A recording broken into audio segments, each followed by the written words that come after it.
Hello! I gotta look up here, not down here. Hi, welcome. It says we have 3 viewers. Do we have 3 viewers? I see an Ashley. And thank you. It looks way better on camera than I feel like it does in real life. So it's not too bad. Is this chink?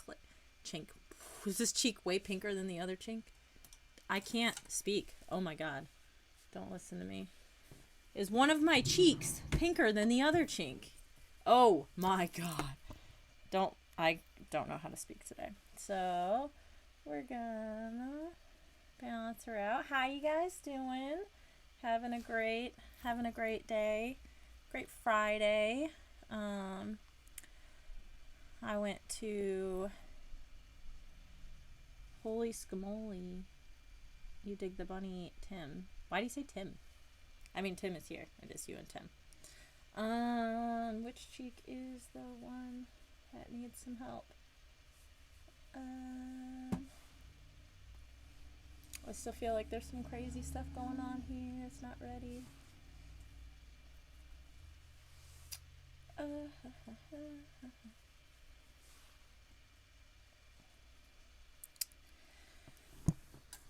Are you guys excited for our newest book, Under the Magician's Spell?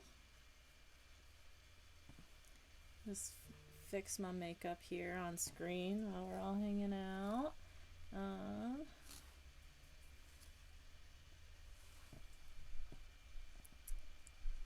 looking a little weird down here. I feel like we're good. We're good. It's fine. Everything's fine. Let's see. So yes, so today, this is the first book. So, okay, so I think I told you guys last time, or 2 times ago, I had ordered 7 new books, and then 1 arrived. And only 1 of them had arrived for like a while. And then all of the rest of them came all at once. And I was like, well, I was going to go based on the one that arrived first was going to be our next book. So I kind of did that. Because I had this whole stack here. And so the one that was on top when I picked them up is this one. And that's the one we're going to be reading today. But so, I thought it might be fun, since we've got 3 packages here, 1 with 1 book and 2 with 2 books. For our next book for next week, we're going to blind bag it today. And then I'm going to have you guys help me to decide which of these books that we don't know the title of, that we're going to do next. So, Tim, question mark? Okay, so, now that I'm on camera, I just keep wanting to stare down at my face because I am really liking the makeup today. I wish I had time to put some big fake eyelashes on, but I did not have time for that. So maybe if we take a break later, I'll add some, and then it'll be like, and that'll be great. Okay, so it's already 7:20, so we know it's going to be a long night tonight. This is what keeps happening, but I'm here for it, and hopefully you guys are here for it, and we're going to make it all the way through this book. This book is 1 page shorter than the last book, so we are capping out at 135. Let me grab my notebook, because I also wrote down some people's birthdays so that I don't forget for this time. We've got, let's see, the 26th and the 14th here. Who else is here? Some might call me that too. You can call me Flower if you want to. Is that the name of the bunny from Bambi? I think it is. Is that what you're talking about? I haven't seen that in a long time. I don't want to. It's just like the parents dying or something, right? I don't know.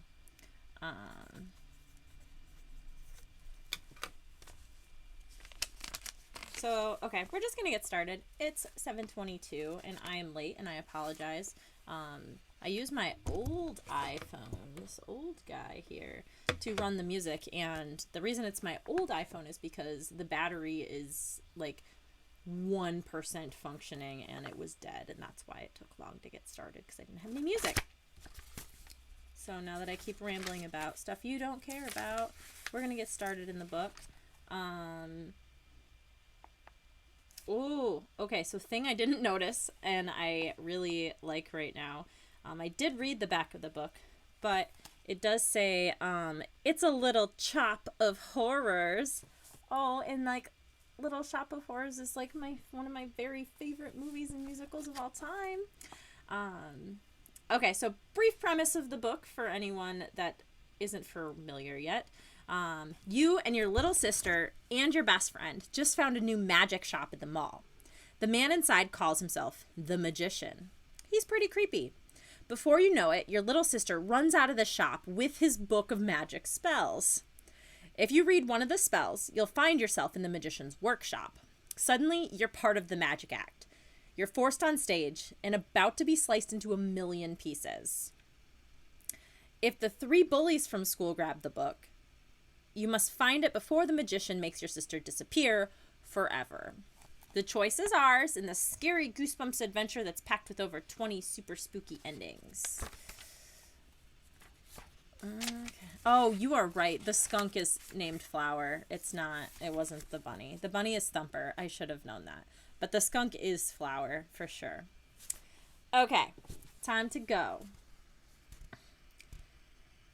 You flatten yourself against the wall. You listen hard for a noise.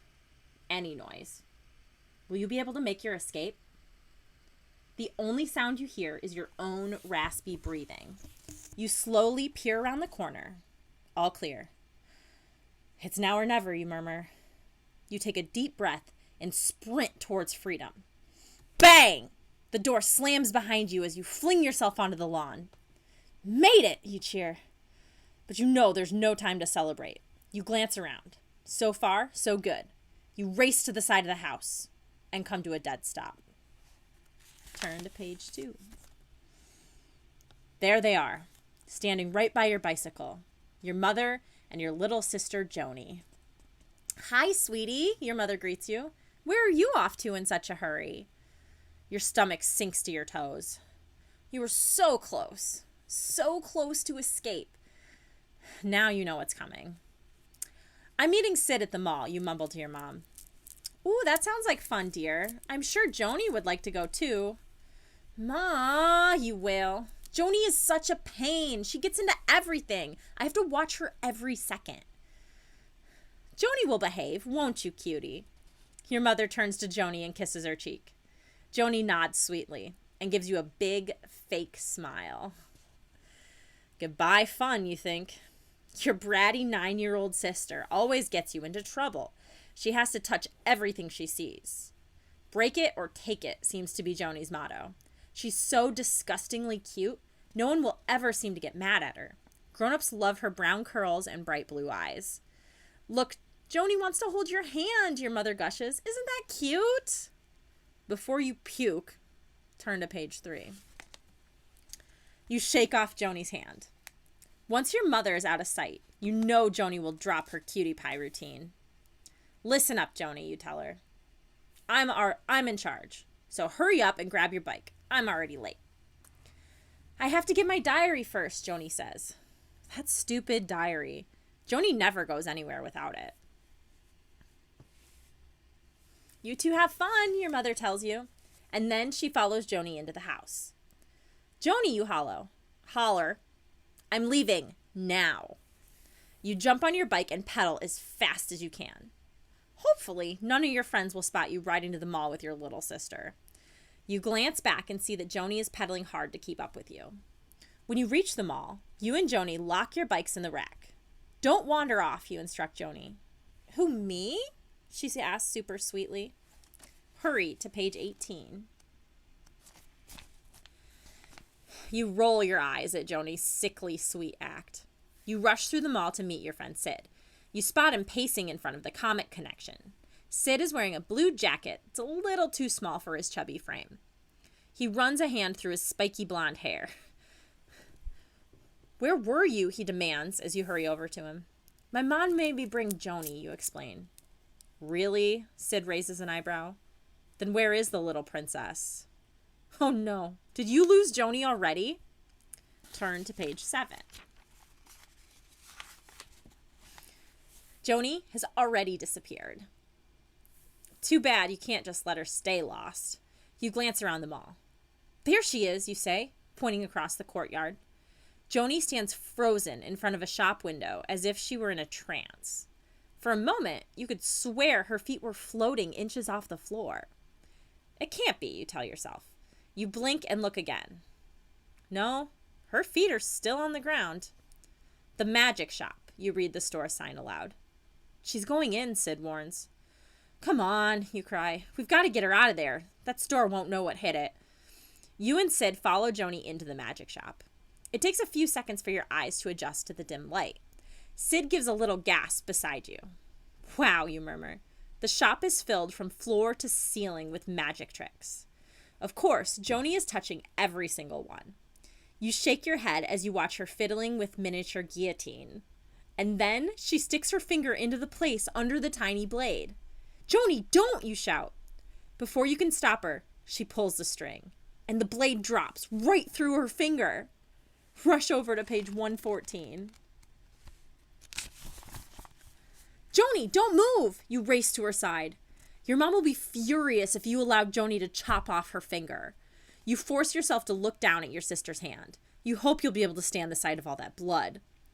Joni slowly pulls her hand from the guillotine. She grins up at you, waving all 5 fingers. Do you strangle Joni now? Or do you use every ounce of strength and try to ignore your little sister's tricks? Hello. Welcome. First poll is about to be on option 1, strangle our little sister for pretending to chop her finger off in a guillotine. Or option 2 is to ignore her. We've got 1 minute to vote, and the poll is up. I got it. It's going. It was a magic trick in a magic shop? Who would have thought? Of course. Hello, Martha. I've missed you. Welcome back. You remember this book? Did you have this book? Abracadabra. Are you sending spoilers? Do you like my shirt, you guys? This is the hat. I'm the rabbit in the hat. Do you get it? It's funny. Now laugh, as David Bowie says in Labyrinth. Okay, no spoilers. I'll be so mad.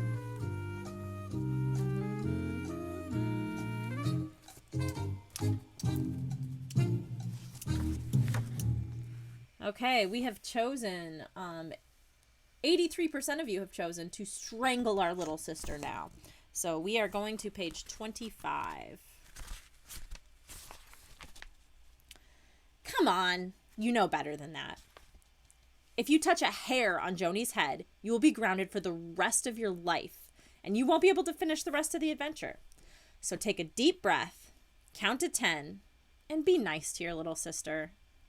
Go on. You can do it. Go back to page 6. Let me see if 6 was the other option. 6 was the other option. So we're going to... I'm so good at talking today. We're going to go ahead and count that as a time loop because it would have been a time loop. So, 1 time loop already, you guys. We're starting out strong. We're going to page 6. Joni, you spit out through clenched teeth. We've only just arrived, and you're interrupted by a poke in the back. You whirl around, and there's Sid with a goofy smile on his face. Oops, Sid says sheepishly. Lul. He holds up his hands. They're handcuffed together. Sid, you scold him. You're as bad as Joni. A booming voice makes you jump. I see that you're enjoying my magic tricks. Great, you think. The store owner. Now we'll have to pay for the tricks we've touched. But where is the guy?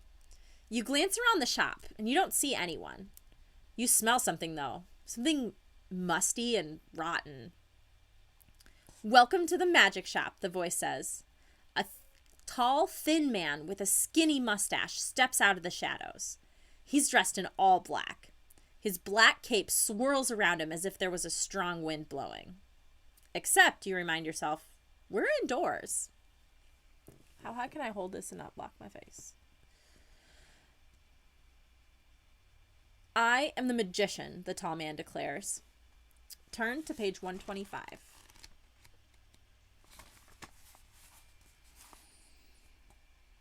Great shop, Mr. Magician. You use your most polite voice. Maybe that way he won't be angry about Sid and Joni playing with the tricks. Yeah, cool stuff, Sid pipes up. He reaches out to shake the magician's hand. What a jerk. He must have forgotten he was handcuffed. The magician peers down at Sid's wrists. You hear a low rumble that gradually turns into a creepy laugh. Sid's sorry about trying the handcuffs. You elbow Sid so that he puts on his most sorry face. He does. But we really have to get home, you continue. So, if we could get the key... Key? The magician brings his face directly in front of yours. You notice little wisps of smoke escaping from his collar. This is getting weird. You glance around for Joni. Adults usually go for her cute act. Maybe she can cute the magician into getting the key. You feel Sid tugging at your sleeve, and you turn back around. But the magician has vanished. Where did he go? Turn to page 8. Hey, you exclaim. Where did he go? Sid points towards a black curtain at the rear of the shop. You walk up to the curtain and give it a yank. There's nothing behind it but a solid brick wall. Weird. It's time to leave, you tell Sid. He agrees. You quickly find Joni kneeling in front of a huge bookcase. Come on, Joni, we're going, you tell her. But I'm... Now, you command, yanking her to her feet. We need to remove Sid's handcuffs, you say once you're outside. We have some tools back at our clubhouse. Maybe this will help, Joni says. She holds up an old book. The words, Magic Book of Spells, are written across the gold cover. Joni, you screech. What are you doing with that? I tried to tell you, Joni whines, but you dragged me out of the store. Besides, I think there's a spell in here for getting out of handcuffs. Well, somebody needs to do something, Sid grumbles. I think these cuffs are getting tighter. What should you do? If you decide to try a spell from the book, we're going to choose option 1. If you decide to go back to the clubhouse and use regular tools, we'll choose option 2. And our poll is open. 1 minute to vote, you guys. Hello, welcome back, Ace of Spades. You've only missed just a little bit. We went to the mall and our sister snuck into a magic shop and our friend got magic handcuffs on him, and then our sister stole this spell book. And so we're trying to decide if we should use the spell book to remove the handcuffs or if we want to go back to our clubhouse and use tools to remove the handcuffs. Also, the magician that owns the magic shop is creepy and disappeared and has smoke coming out of the neck of his shirt or something.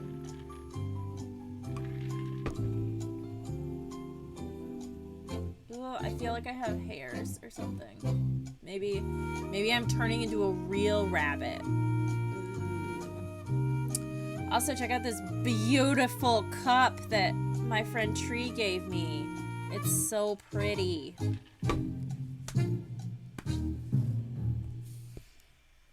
Okay, so we have tied the vote with 4 and 4. My Hairiest Adventure. Ooh, I don't know what that book is. Is that a Goosebumps book?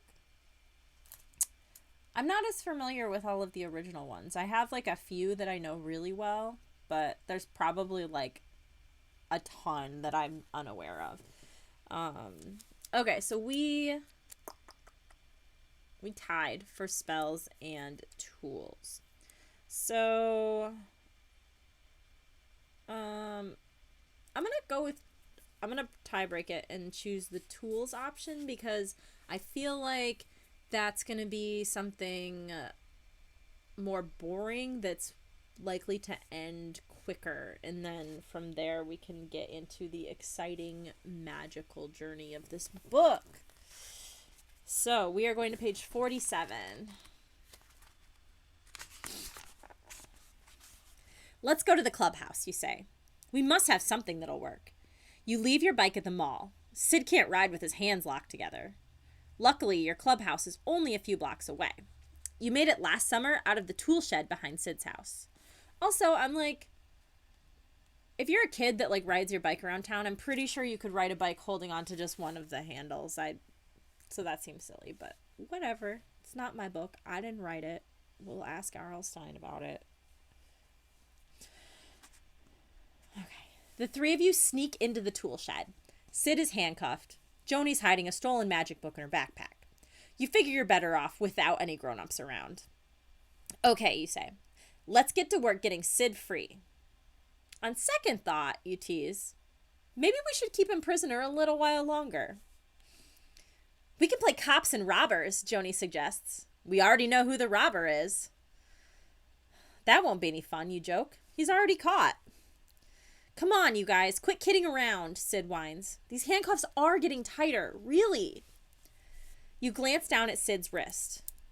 You realize he's right. The cuffs are starting to dig into his skin. They weren't doing that when he first put them on. Could they be magic handcuffs? Turn to page 83.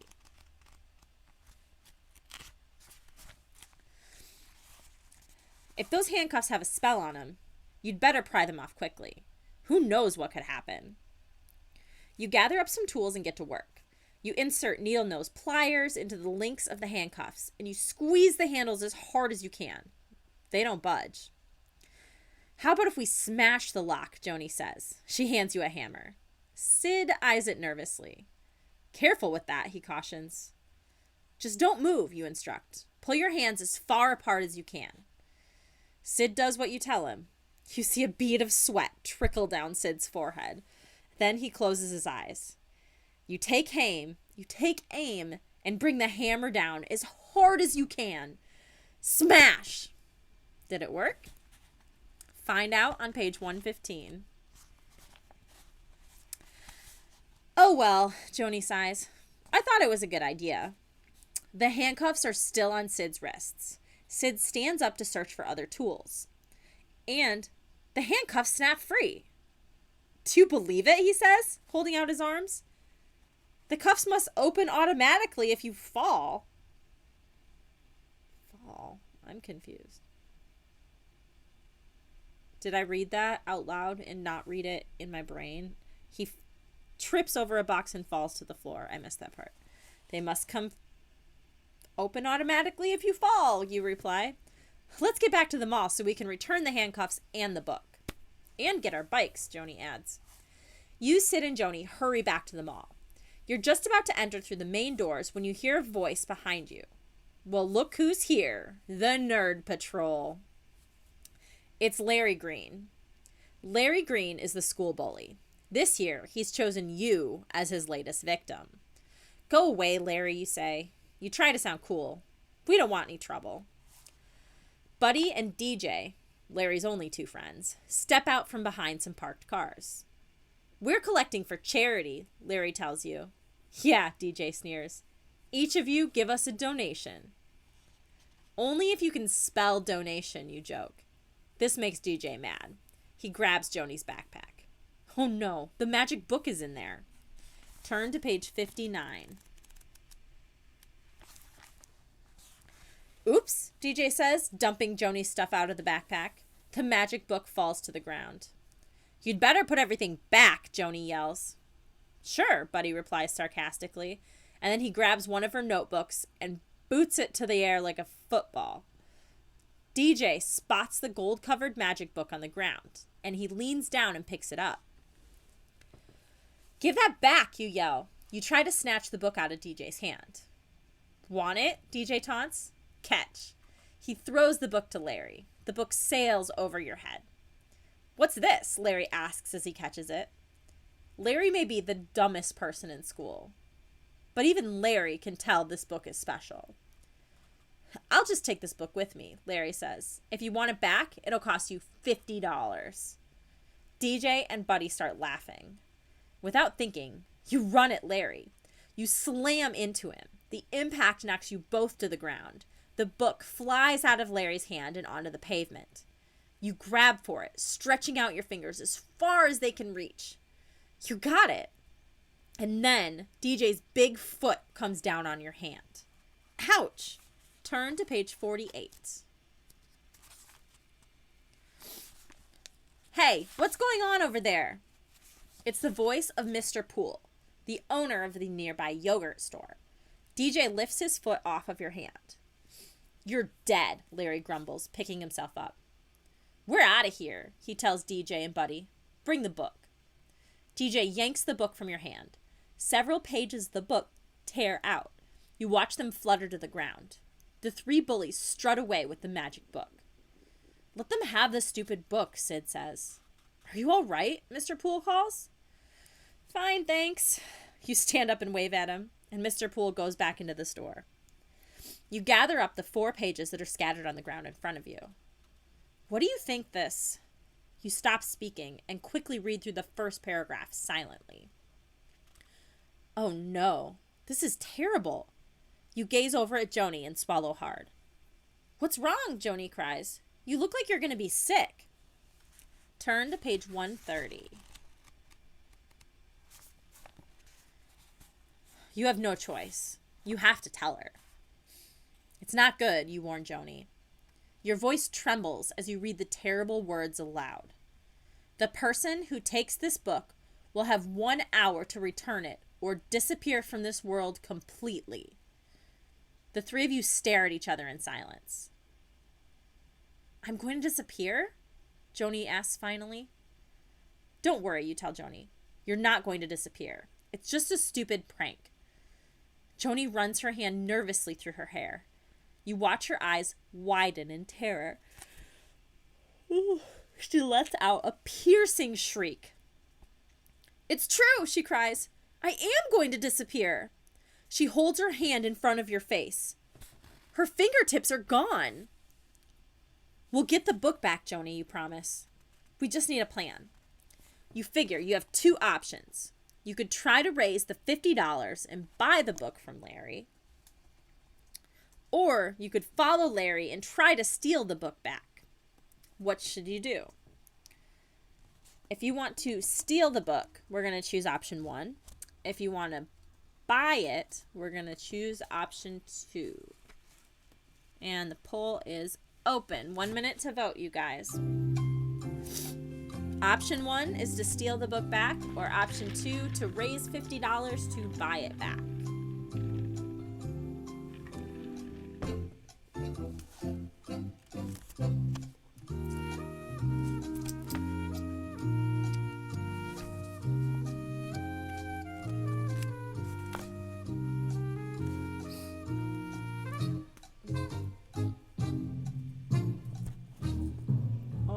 Is so itchy. The socially, ain't nobody got time for that. For real, like, we're kids. We're like 9 and 12. Like, how are we gonna get $50? Like, I don't know. I'm really in love with like the curve of my like cute cheeks here right now, and like the fact that I like did this by hand really is like making my whole heart happy, because it's just so beautiful.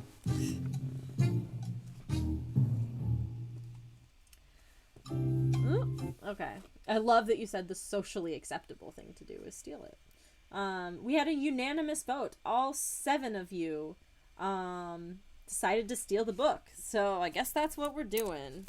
I mean, he stole it from us anyway, so it's fine. We're going to page 75. Thank you for the love of my makeup. I love it too. Forget it. There's no way you're going to pay Larry $50 for a book he stole from you. No, you're going to find Larry and take the book back from him. Larry and his friends hang out at the old chemical factory. Oh, that's weird, but okay.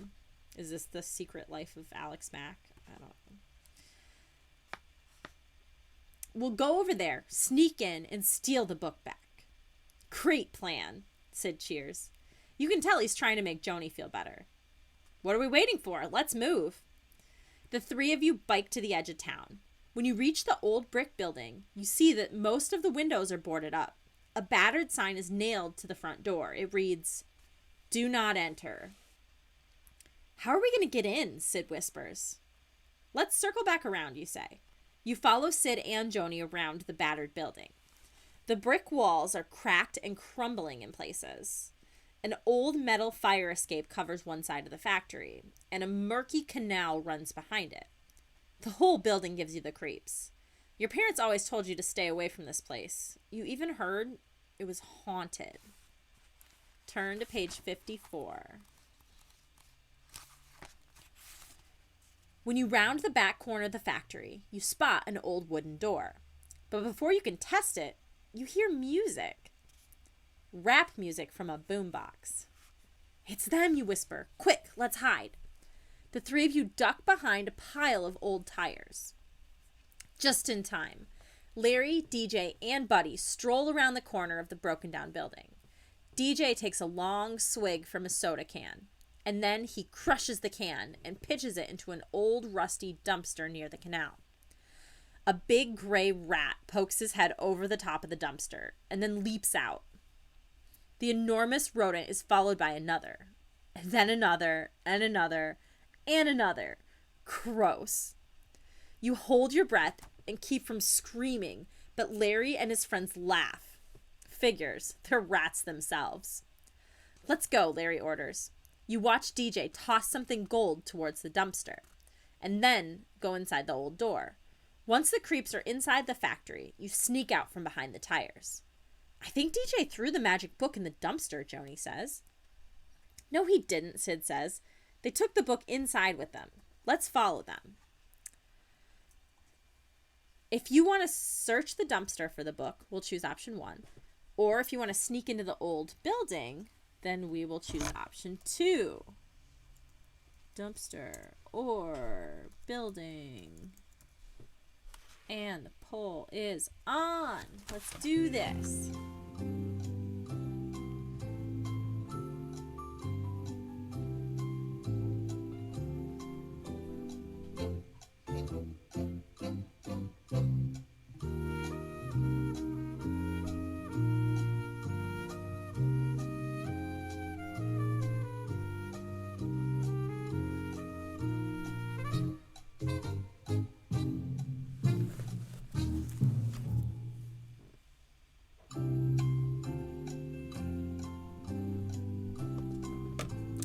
Rap music from the boombox. I went to an estate sale this morning specifically to try and buy a boombox, but I woke up too late and I didn't make it there till an hour after it opened, and the boombox was already gone. So, the more COVID secure option is probably the building. I mean, what makes you think that you're gonna get COVID from a dumpster?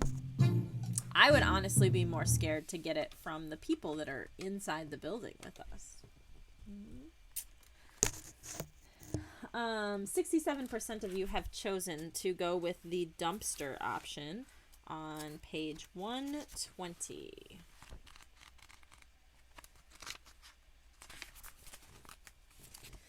You decide to search the dumpster. If DJ threw away the magic book, then you can grab it and get out of this spooky place. When you're sure Larry and his pals are inside, you, Sid, and Joni run to the dumpster. Somehow, you're elected to go into the dumpster. You step on an old milk crate near the dumpster and throw one leg over the metal side. You hang onto the edge, gazing at the mound of trash. Yuck. Wads of slimy papers smeared with greasy stains clumped together. Moldy food containers and banana peels rot in piles. Gross-looking things you can't even identify are scattered among boards and plaster hunks. The smell is overpowering. The rotten garbage must have been in the dumpster for days. You try to hold your breath as you drop into the disgusting heap.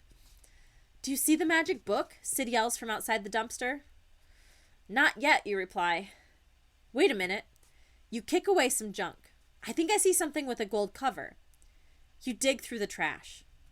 There it is. You can see the magic book. And it's lying between two rusty old metal cans. You kneel down and reach between the two cans. The trash shifts under you. You make a desperate lunge for the book. Turn to page 29. You've got it! You grab the magic book from the floor of the dumpster. But you lose your balance. Your arms and legs fly out into the air as you sink down into the trash. You scrunch up your face to avoid breathing in the awful stench. You open one eye and prop yourself up on one elbow. Two red eyes peer back at you. A long, twitchy nose is inches away from your face. You are staring at the biggest rat you have ever seen. This rat is the size of a sheepdog. You fling yourself as hard as you can to the other side of the dumpster, but it's no good. You slip and slide on the slimy trash. You don't even have time to let out a scream when the monster rat lunges for your throat. The end. Okay. Suddenly, giant rats are after us in the dumpster. No big deal. No, okay. I feel like, can I like make my ear cuter? Does that make it worse? It's not cuter. Okay. So, there we are. One ending in death by sheepdog-sized rat. Didn't last time we decide that we were going to drink for every ending too? I think we are. So, cheers to our first ending, everyone. Good thing we have one more life. Okay. Taking a step back. That was our only dumpster option. So, yeah, that seems weird that we found the book, but there's no, like, good way with it. So, the book is probably also inside because due to the nature of these books and the concurrent timelines, there's a lot of, what's the word I'm looking for? I don't know. That thing that happens when things get messed up because they're happening simultaneously. Don't listen to me. I can't brain today. I apologize. Okay, so we are going to go sneak into the old building instead on page 12. This is where we get COVID, but, you know, it's fine. We're going to die anyway, right? Is COVID better than dying at the hands of a vicious rat? Probably not, actually. I'd probably rather go by rat. There is no way you're climbing into that dumpster. You're going into the factory. You, Joni, and Sid creep up to the door. You jiggle the handle. It's locked. Now what, you ask? The fire escape, Sid says. You glance up at the fire escape. Most of the guardrails have been broken away, and several of the metal steps are missing. The nails that anchor the steps to the brick wall are rusty. There's a metal ladder attached to the bottom step. It's 3 feet over your head. I'll go first, you say. Give me a boost. You place a hand on Joni's shoulder to steady yourself. Sid locks his fingers together. You place your foot in his hands, and he boosts you up. You grab the bottom rail and pull yourself the rest of the way. You step up onto the fire escape. It wobbles, swinging from side to side.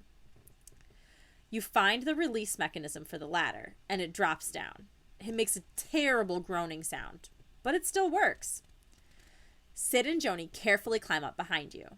When you reach the second floor, you find a broken window. You peer inside, but it's too dark to see anything but shadowy shapes. You climb in through the window.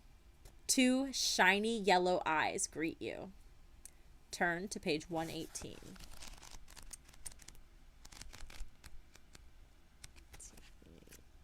Okay. What's with the eyes in this one? We've already had twice. What was the other thing that happened twice? I noticed it already. I don't know. I lost it. It was from earlier. Your eyes adjust to the semi-darkness. You quickly discover that the 2 glowing eyes belong to a mean-looking German Shepherd. It bares its teeth. A low, threatening growl comes from its throat. This is not a friendly dog. You try to remain absolutely still. Your mom always told you that dogs can smell fear. Nice doggy? You manage to say. The huge dog growls again. Slowly, very slowly, you glance over your shoulder to see what Sid and Joni are doing. Joni has already followed you in through the window. Now she's pressed up against the wall. Sid is still outside on the fire escape. His eyes are wide with fear. Back up, he calls out to you. You can make it through the window. You're not so sure. That window looks awfully far away. Turn to page 99. I shouldn't have been a rat. I'm the rabbit in the hat. Duh, this is magic. You gaze at the dog. Can you go back out the window before the snarling animal has you for lunch? You tense your muscles, getting ready to sprint. The window is only 4 feet behind you. You tell yourself. You can reach it before the mean-looking dog in front of you takes a big chunk out of your backside. You're about to make your move when Joni steps up behind you. I can take care of this, she announces. In her hand is one of the torn-out pages from the magic book. I'm going to cast a spell on the dog. The growling dog is about to attack. You have to decide quickly. If you want to run for the window, we're going to choose option 1. If you think Joni can cast a spell on the dog, then choose option 2. Okay, so option 1 is run. Option 2 is cast a spell. If you trust your 9-year-old sister. We're voting. Is there music? It's gonna do it. It's doing it. We got it. We got it.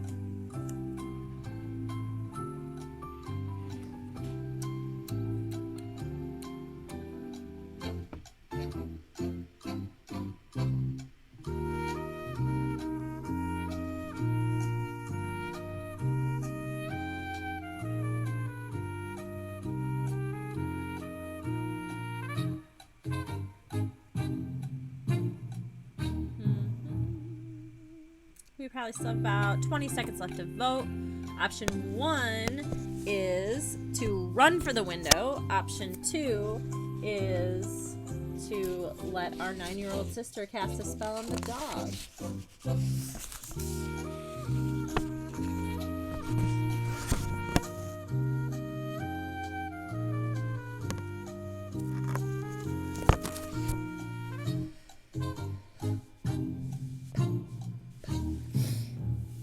Okay, we have decided to cast a spell on the dog. We are going to page 76.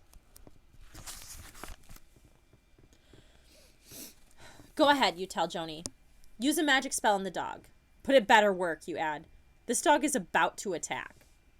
Joni slips forward. The dog's eyes switch from you to her. His muscles tense. He shows Joni his sharp yellow teeth. Joni holds one of the pages torn from the magic book in front of her, and she reads the words in a soothing tone of voice.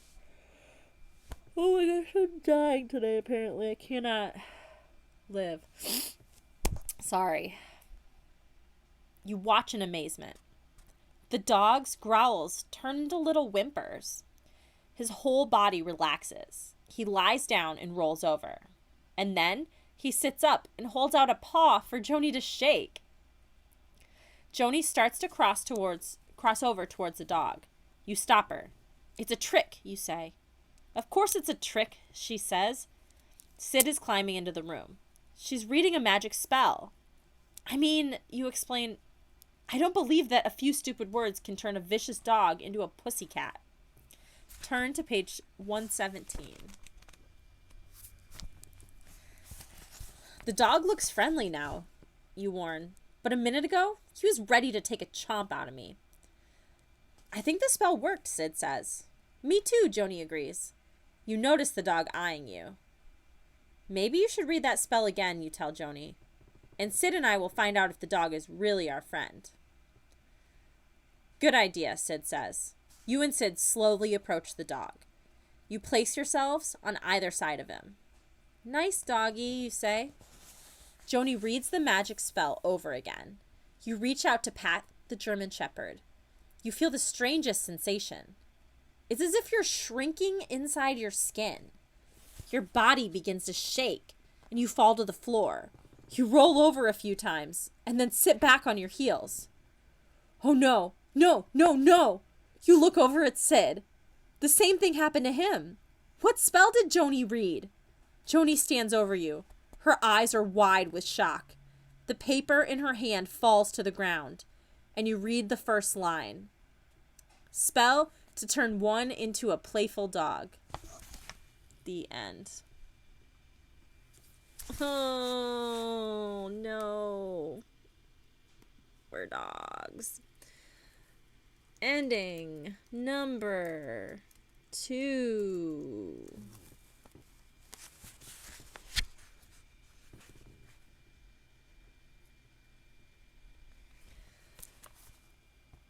We did it.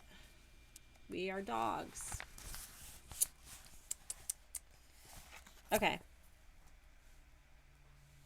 Well, maybe letting a 9-year-old cast a magic spell on the dog wasn't the best option.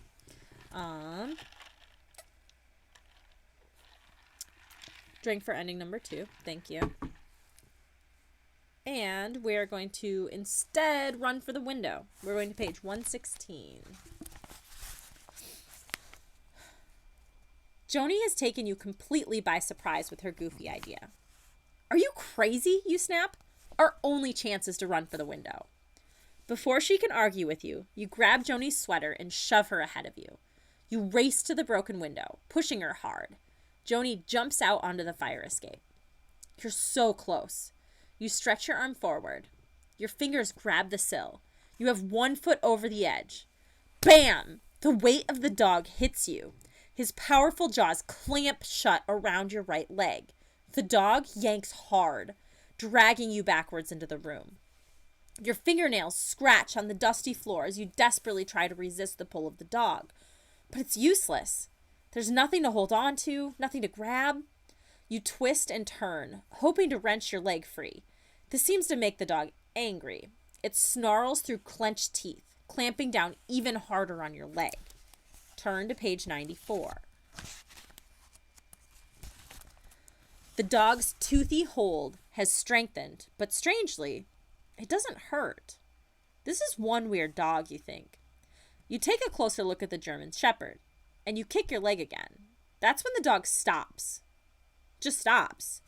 It releases your leg. You hear a whirling sound, and the dog's eyes flash twice. Then, he tips over, feet in the air. You reach out a finger and lightly poke the dog. No reaction. You pat the dog. No reaction. You glance back at Sid and Joni. Joni shrugs her shoulders. Sid raises his eyebrows. Woof! You bark in the dog's ear. No reaction. And then you notice something on the dog's stomach. Something strange. A silver wind-up mechanism. It's a mechanical dog. It's just like a toy dog, only bigger. Sid and Joni climb through the window. Sid sets the dog back upright. The three of you roll on the floor, laughing. Joni kneels in front of the dog and pats its nose. You stop laughing. Your mouth drops open in shock. You've just noticed Joni's ears have disappeared. Rush to page 27.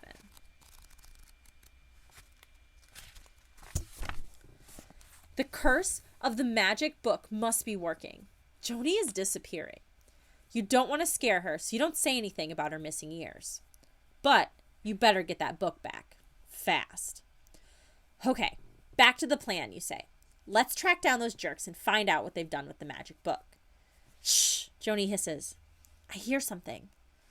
You and Sid lie down with your ears to the floor. No mistaking that laugh. Larry, DJ, and Buddy are downstairs. You creep towards the center of the room, where you think you'll be able to hear them better. The floor squeaks under your feet. You try picking your feet up, high, as if you were marching, and putting them down slowly. It's working. No more squeaks. Foot up, foot down. Foot up. But this time, there's no floor beneath your foot. You desperately try to balance yourself on the edge of the hole in the floor. Your knees start to shake. Back and forth you sway. You try to steady yourself, using your arms for balance. It doesn't work. You're falling into the open space, down towards a hard cement floor below you. Turn to page 127.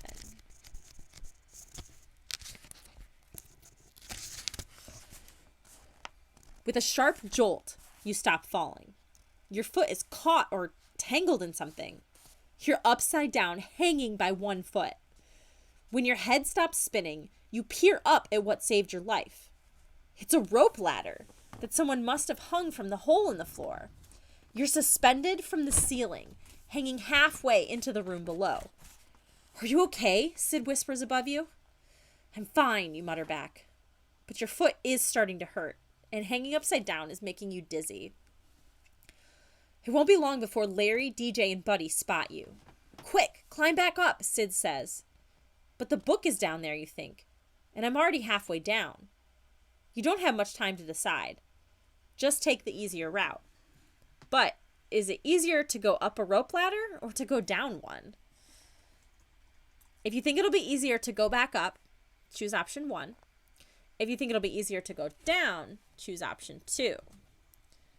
So we're going up or down. Again, our second Labyrinth reference of the night. Poll is on, by the way. This is where we have the helping hands. And they're like, do you want to go up or down? And then they're like, she chose down. She chose down. Dude, my face is so itchy. I'm so sorry. I can't stop. Luckily, from this area, it still looks great, though. So you can't see if I'm peeling it all away from my face. We still have about 20 seconds left to vote. Option 1 to go back up the rope ladder, or option 2 to go down the rope ladder. I really wish this sweater would just stay on the right way so that it fits. Okay. We're good. It's fine. We're fine.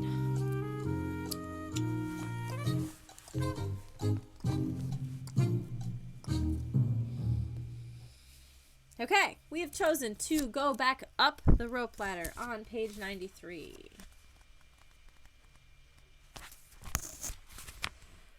You decide to climb up the rope ladder to safety, but it's a lot harder than you thought it would be. Sid is waiting to help you. You can't see his face, but his hands reach down through the hole in the ceiling. The climb gets harder and harder. You're moving up the rope, but only an inch at a time. Your hands begin to ache, and your arm muscles feel like mush. Try to swing your foot up here, you hear a whisper from above. If we can grab hold of your foot, we can pull you up. You have no extra breath to answer. The rope feels like it's on fire, and your shoulder muscles burn, and your fingers are starting to cramp. You've got to try to swing your foot up. You can't climb any longer. You're exhausted. Slowly at first, and then harder and harder, you swing back and forth with the rope. You kick your legs up towards the hole. Just when you think you're about to drop off, you feel a hand grab your ankle. You did it! You're safe! Turn to page 41. You feel someone grab your other foot. It must be Joni. You're easily lifted upwards.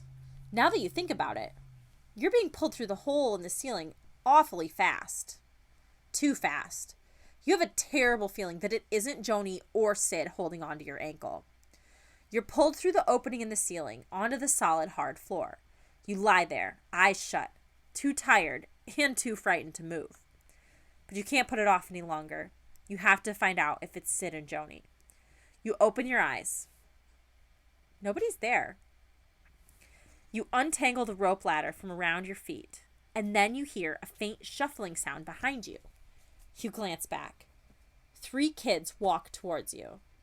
They're wearing what looks like baseball uniforms. Hello, you call? The kids don't answer, but keep advancing, closer and closer. And then you gasp. These aren't ordinary kids. They're corpses. Ooh, is this one going to be creepy like that one a couple weeks ago? Ugh. Go to page 90. You stifle a scream. The corpse kids keep coming towards you. You stare at them in horror. Rotting flesh falls from their bones. Their sunken eyes stare out of their skull-like heads. They shuffle to a stop right in front of you. What do you want? You stammer.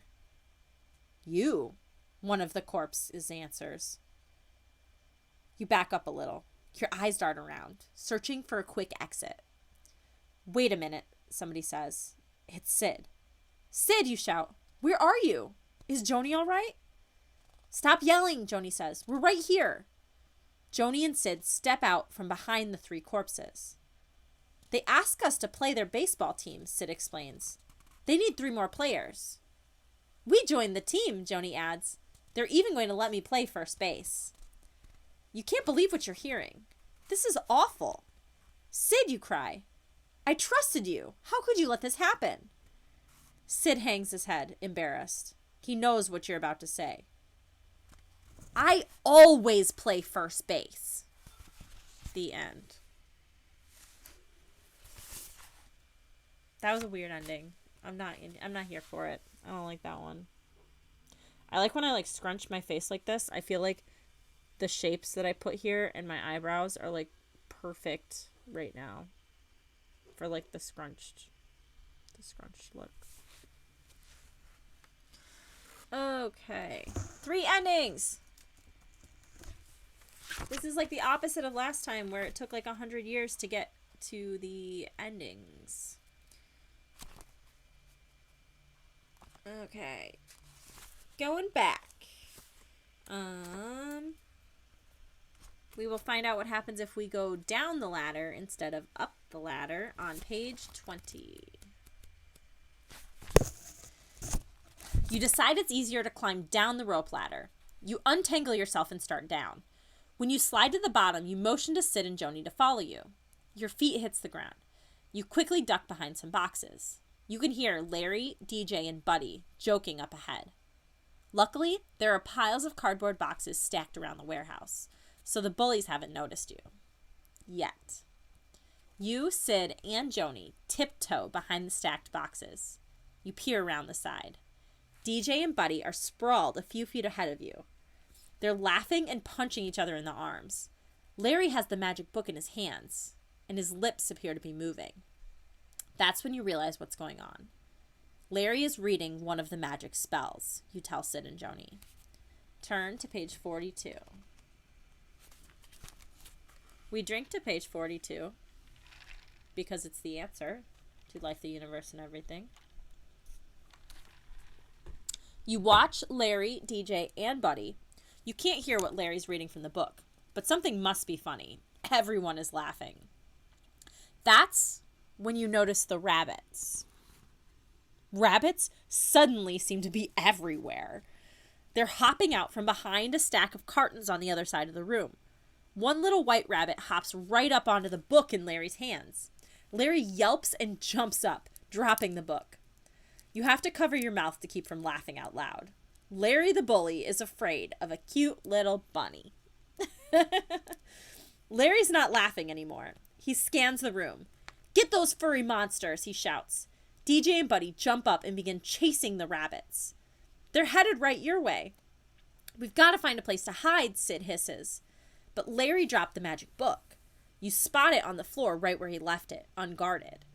This might be the best chance to get it back. What should you do?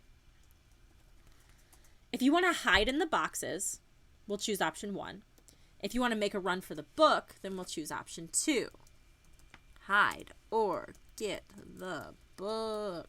Okay, poll is open now.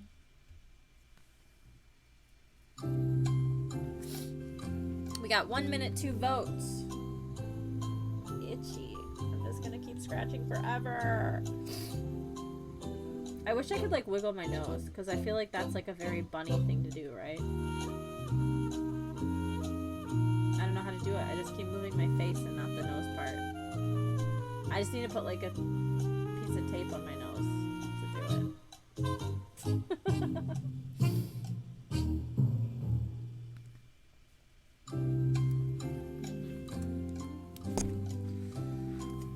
We still have about 20 seconds left to vote if you haven't voted yet, you guys. Option 1, to hide in the boxes from the bullies, or option 2, to make a run for the book, which is left unguarded.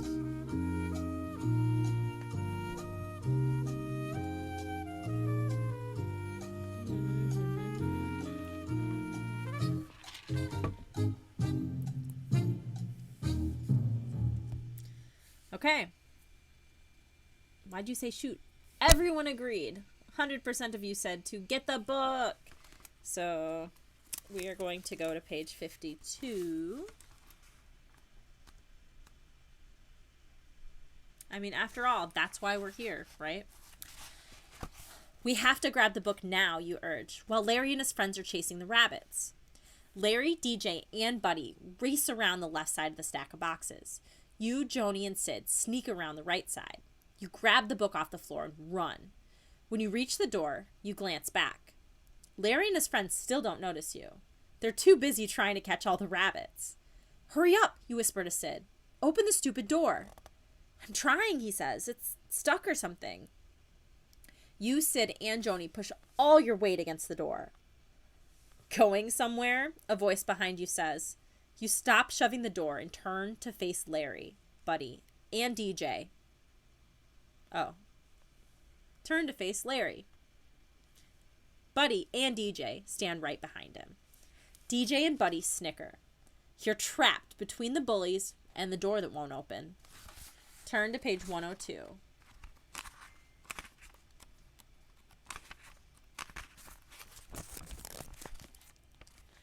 Larry takes a step towards you.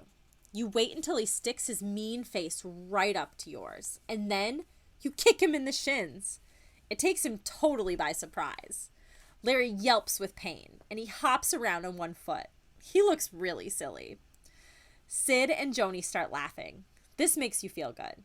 Until you see DJ and Buddy closing in on you. You know the three of you are no match for the three of them. You glance down at the book in your hands, and it gives you an idea. You'll put a spell on them. Larry stops hopping and starts coming towards you again. You hold the book in front of you and you begin to read. I bin matter dos gribben datter, you shout. Everyone freezes. You continue to shout the nonsense words on the page in front of you. Nothing happens. I bin matter dos gribben datter, you repeat. Over and over. Ibn matter, Larry shouts. Ibn matter. You think some dumb words are going to save you? Boom. Turn to page 69. As you guys know, we drink to page 69. Boom, boom, boom. The air suddenly turns icy cold. A noise blasts through the warehouse. It's so loud, it knocks you down. You feel all squished together, like somebody put you in a blender and pushed the mix button. When you stand up, you realize that you're no longer inside the warehouse. In fact, there is no warehouse. There's no empty lot, there's no dumpster. There's not even any ground in front of you. There's only two narrow stone paths that arch over the nothingness. What did I do, you wonder? You glance down at the page in the magic book.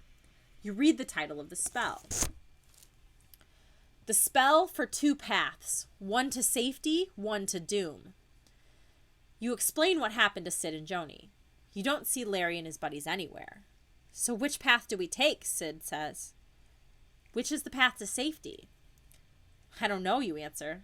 The rest of the page is torn off. Go to page 107. Joni grabs the book from your hand. There must be some clue, she says. You stare at Joni. She's still fading. Her hands are barely visible. It almost looks as if the book is floating in the air. There's no time left, you say. We've got to get the book to the magic shop before you disappear completely. You have a plan. It's a simple plan, but it just might work, and it's the only way to save Joni. I'll take one path, you explain. If you hear me scream, the two of you take the other path. That will be my signal. You stand between the two paths. Bring the book with you, Sid says. Maybe it can help. You stare at the two identical stone paths. Which one should you take? All you have to go on is luck. Is today a lucky day? Well, that depends on what day you're reading this book. If today's date is even, we take the left path. If today's date is odd, we take the path on the right. Today is... Siri disrupts me. The 29th. So today is an odd day.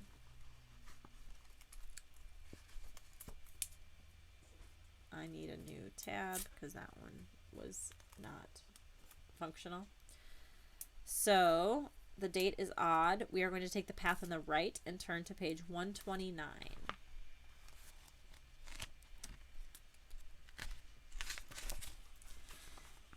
You gather up your courage and step onto the path. You look to the right. Nothing. You look to the left. Nothing. You continue forward, and you realize that you're holding your breath. It's making you dizzy. You take a few deep breaths, you tell yourself. You continue to walk, trying not to think about what could be ahead of you. The road has become slick and uneven. It feels as if it's shifting under your sneakers. You look down. The stones in the path are tiny, shiny, and slippery. In fact, the path doesn't look like a path anymore. It looks more like the skin of a giant snake. Race to page 53. The path has turned into a slithering, slimy, gigantic snake. You slide off of the back of the snake and it rears its head up and hisses at you.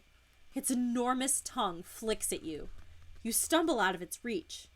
This must be the path to doom. You've got to go back. But how? The snake slithers away and you rush back onto the stones of the path. You run faster and faster.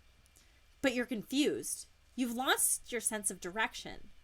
Are you running back towards safety or ahead to doom? And then you see it. Right in front of you stands a giant scorpion. His mouth is open, waiting. You go cold with horror. You choke down the feeling of panic in your throat. The path below you, the one you've been running on, is covered with scorpion drool.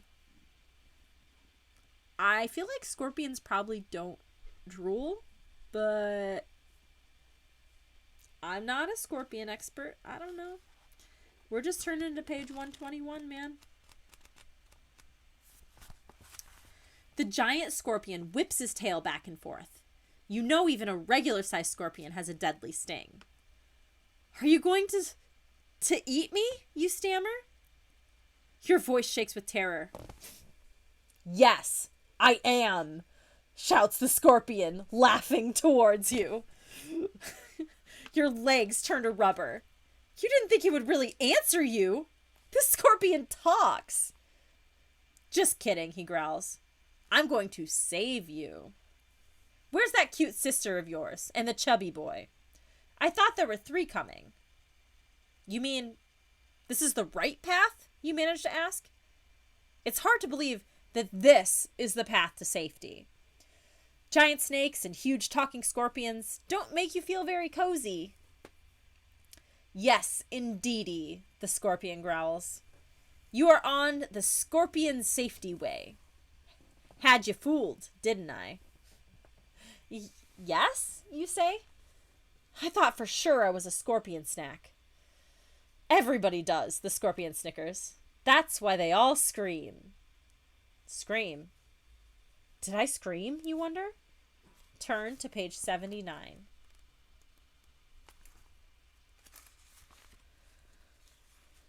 Did you scream? Oh no, you did scream. That was the warning signal for Joni and Sid. If they heard you, they're now walking down the other path, the real path to doom. It's not too late, you tell yourself. I can save them. I've got to save my sister and my friend, you explain to the scorpion. I've got to go back. You can't do that, the scorpion warns. Look behind you. You don't want to look, but you must. Slowly, you turn your head around. You gasp. There is no path behind you anymore. The road has vanished, and you're staring at misty, empty space. There's no way back, you think. There's no way to warn Sid and Joni. And it's all the fault of that stupid magic book. You pull the book from your pocket.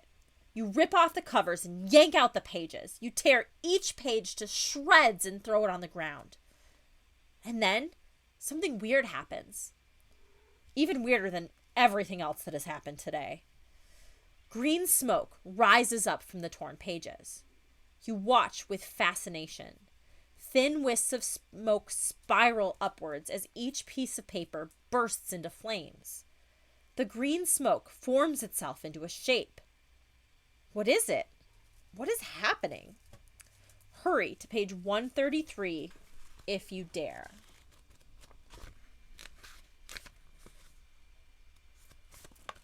You watch the green smoke as it continues to take form. Your mouth opens wider and wider in awe. A human face appears at the top of the smoke. A face you know. The magician. He's come for his book. Well, it's too late. The book is in shreds around your feet. So this is the final showdown. What should you do? Okay. If you let the scorpion finish him off, we'll choose option 1. If you confront the magician yourself, we choose option 2. So option 1 is scorpion, or option 2 is let's fight. And poll is open.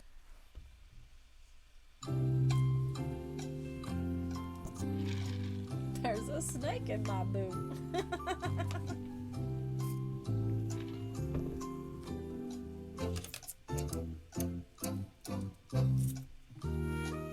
Okay.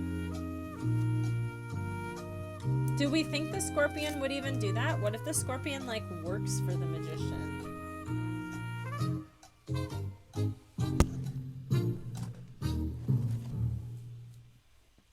Binksy Boo has joined us today, again, as usual. Come here, Binksy Boo. Come here, baby. Come say hi. Your little black Floyd. You can't see her at all. Oh, she's just stepping on my face. Because that's what cats do.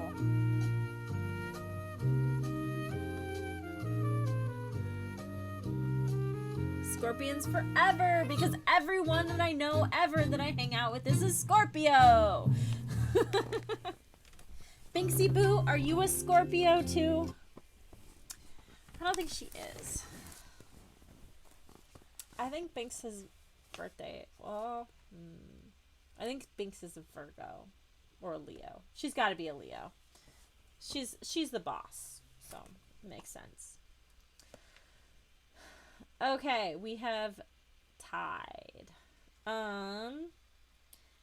I guess we're going with the scorpion with our scorpion conversation. We're going to page 16.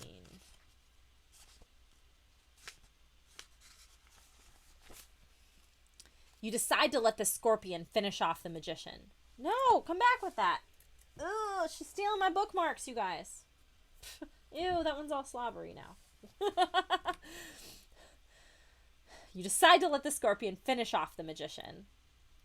You hear the scorpion slither forward. Scorpions don't slither, but okay. Go to it, you think. Eat the magician. Crunch him to bits. Swallow him whole. Sting him with your poison stinger.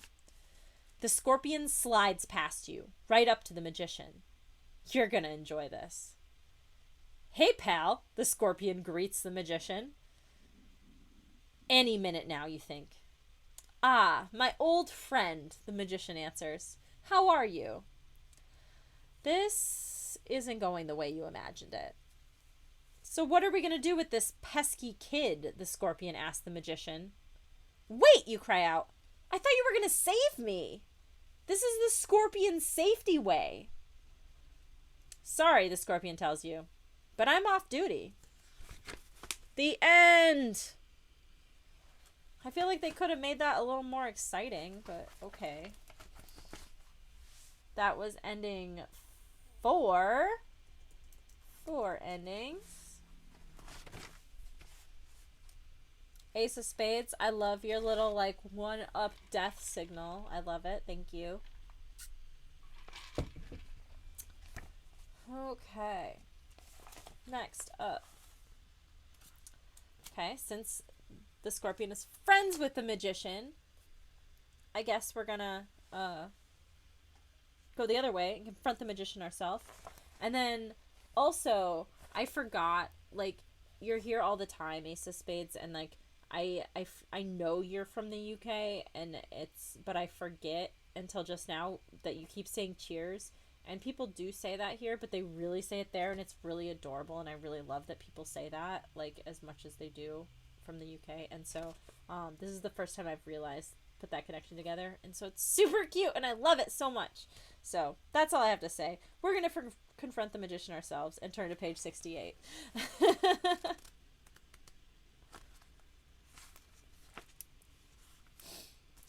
You decide to confront the magician. You point to the remains of the book.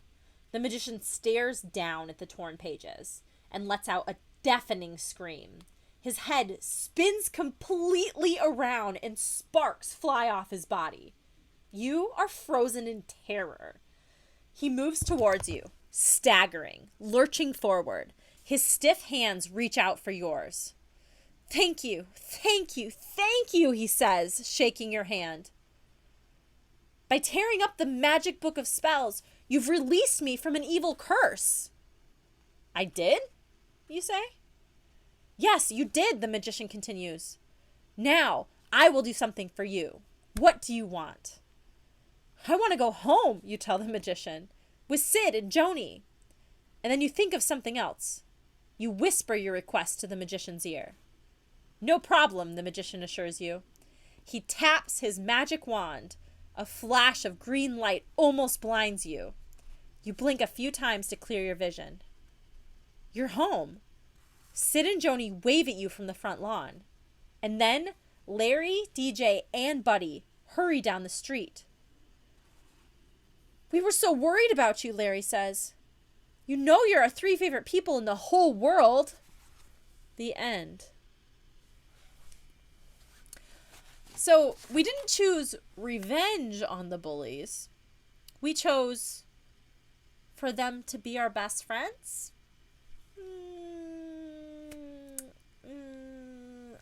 I'm not so into that one. It's okay. It's okay.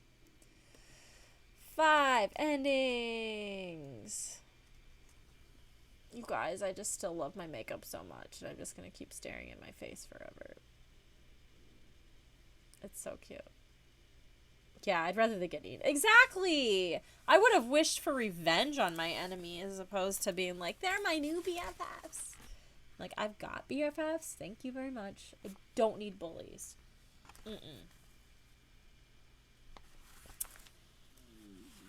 Okay. So, our one next on the path back is, if it's our lucky day or not. When we're deciding which path we're going to take. And it was today's odd, so we're going the other way to page 111. I feel like we should count 111 as a specialty page because it's like 1111 where you would make a wish because there's just not that many pages because dear God, it would take us months to get through one book. And yeah, so drink to page 111. Cheers. And it's Martha's birthday. So we're going to drink twice on 111.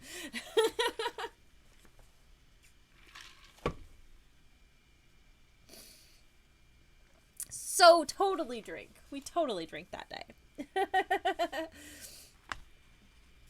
Okay. No, we're not chugging. We're not chugging. We don't need to get blackout drunk so that we can't remember the second half of the book. That's not a good call. I've been there. It's not good. We're not going to do that again. You take one step onto the left path. You stop and glance around. So far, so good. Nothing terrible has happened. You gather up your courage and continue to walk. The endings have kind of sucked in this one. But, like, we still have hope for the second half of the book. There could be cool ones. Hopefully there's just more that are better. We're holding out. We're holding out for this one.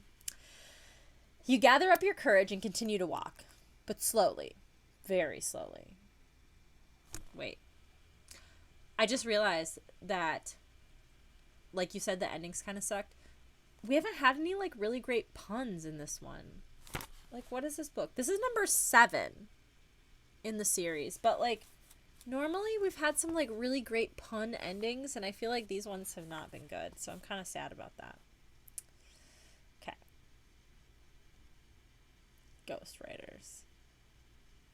You know, okay, so the more we get through these, because, like, I was like, no, it's not ghostwriters, but the more we get through them, it probably is, because, like, there's so many different styles of these books, and some of them are really good and some of them really aren't. Like, there was one book we read where, like, I can't remember, it was one of the first few. It might have been the one with, like, the robot on the cover.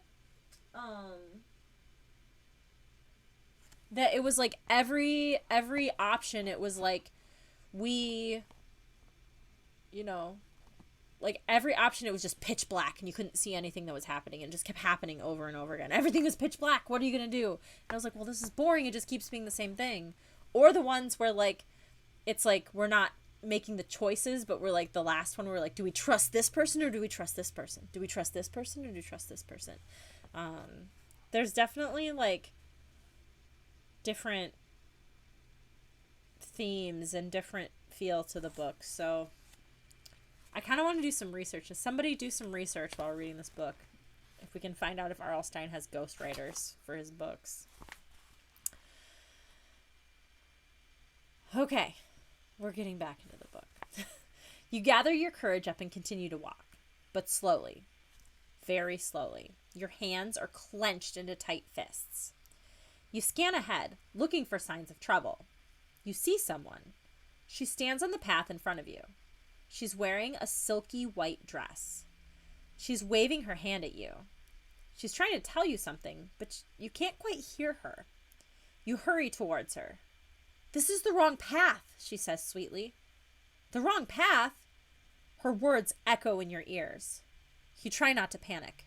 Your body turns cold and then hot. You've got to turn around. You have to run back, but your feet won't move. A huge black tentacle wraps around your ankles. The tentacle comes from beneath the woman's dress. Okay, that's a little intense for a child's book, but okay. You hear a high-pitched laugh. The beautiful woman's face dissolves into a mass of worms. Your heart stands pounding, and you can scarcely breathe.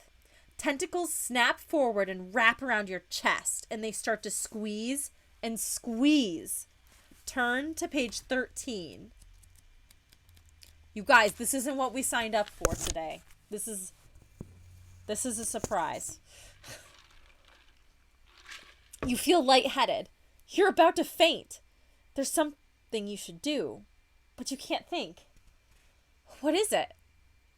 More tentacles swirl around your body. You're being slowly drawn forward into the mass of worms. Just as you're about to be devoured by the mass of tiny worm mouths, you remember what it is that you're supposed to do. You forgot to scream. You forgot to give your warning to Sid and Joni. That means that they'll take this path, thinking it's the safe path. It had been such a good plan. If only it had worked. The end. Is this lighthearted bunny makeup? Maybe I'm an evil bunny.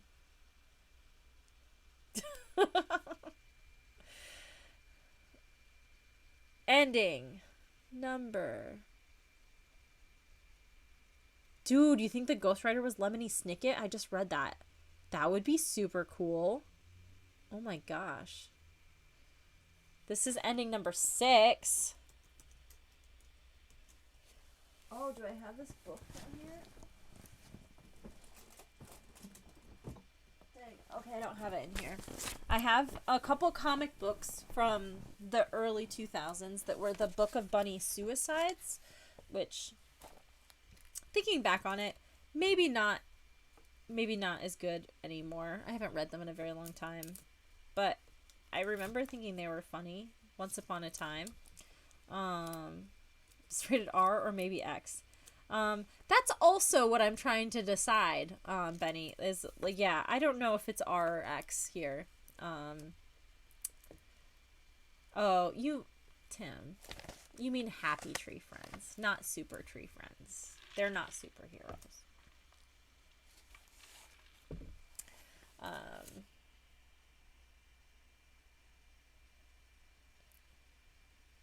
Yeah, that's the thing.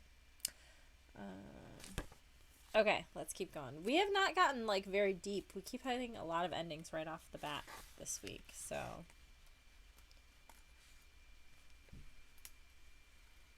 You had the Happy Tree Friends song as Angela's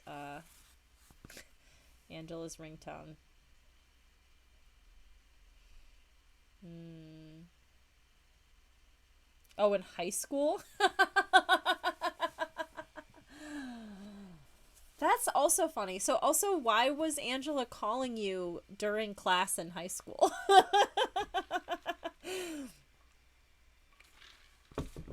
Oh, man. Man, back in the day, I didn't even have a cell phone until after high school. I was not as cool as you guys, apparently. So, our next step back in the book is. Oh, wait, I don't want to stop. I don't want to go back yet. So, the funny thing is, that my ringtone for my phone has probably been the same for like 10 years. I don't know for sure exactly when I put it on there, but my ringtone for my phone is the original Power Rangers theme song. And so that one is also pretty funny when it goes off when I'm out in public, because everyone's like, what is happening? But I love it. It's fine. Okay. So we are moving back to when we first got into the building, and the bully kids are chasing the bunnies around, and so we are trying to decide if we should hide in the boxes or make a run for the book. So we grabbed the book last time, but that didn't end so well, so we are going to hide instead on page 70.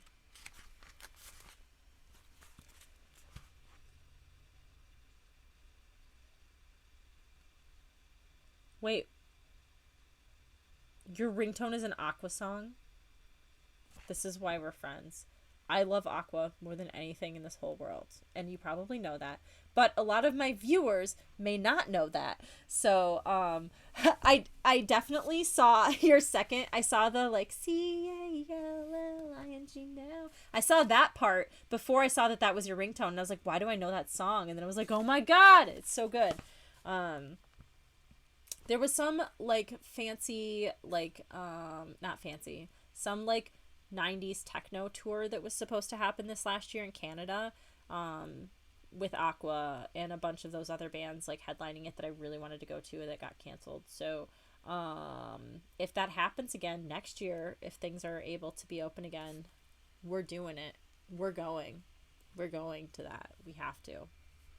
Didn't you see them? Did you say you saw them when you lived in France or something? I feel like you maybe did. I don't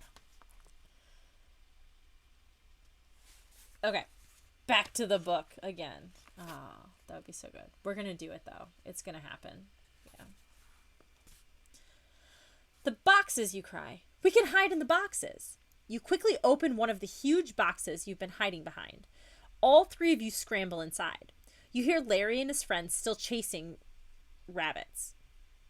They sound awfully close. Minutes pass. This is so boring, Joni lets out in a long sigh. I guess I'll write in my diary. Joni unzips her backpack. She shifts around the books and papers until she finds her diary. How can you write at a time like this? Asks Sid. You can hardly see in here, it's so dark. Sid's voice sounds a little shaky. Joni takes out a tiny flashlight from her pack and flicks it on. It's a faint yellow beam shines directly on Sid's face. Uh-oh, you whisper. What's wrong with Sid? Find out on page 31. So, talking about all these boxes reminds me, Ashley, that time we went and, like, explored that weird, like, abandoned factory building, and they had all those big, like, just those piles of, like, recycling trash, and it's just us with all these boxes. That's all I can think about now. Sid looks terrible. His face is the color of paste. His eyes are squeezed tightly shut, and his mouth is wrinkled into a tight grimace. What's wrong, Sid? You ask. But you think you already know the answer. I don't like small spaces, he whispers. That's what you're afraid of? Are you claustrophobic? Joni asks. Do you have a terrible fear of close spaces? Do you feel like you can't breathe? That you're running out of air in here? That you're about to suffocate? Sid's hands reach out for Joni's throat, and you grab Sid's wrists. Cut it out, you warn them. This is just great, you think. Sid is about to go ballistic. Not holistic. You're trapped inside a cardboard box. What else could go wrong? Well, you're about to find out. Turn to page 122.